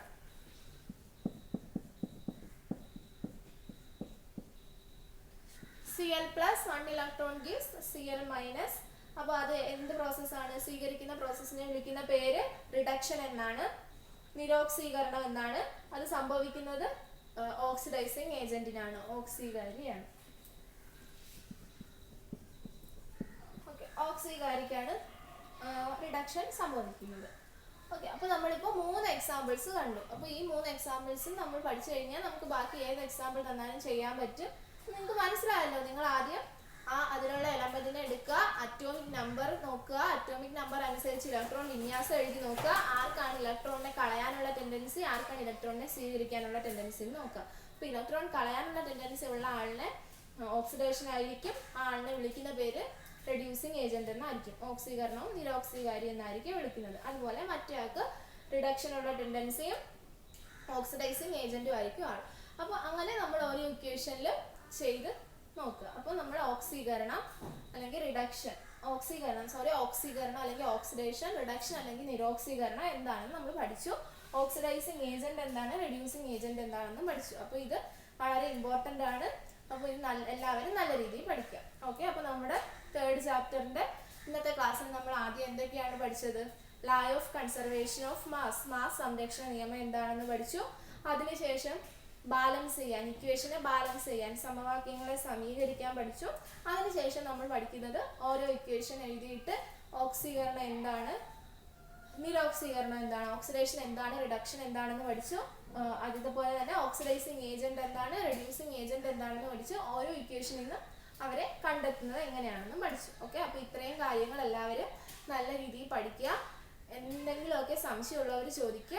അപ്പോൾ ഇന്നത്തെ ഈ ക്ലാസ് ഇത്രയും നേരം ശ്രദ്ധിച്ചിരുന്ന എല്ലാ വിദ്യാർത്ഥികൾക്കും നന്ദി അറിയിക്കുന്നു. Thank you.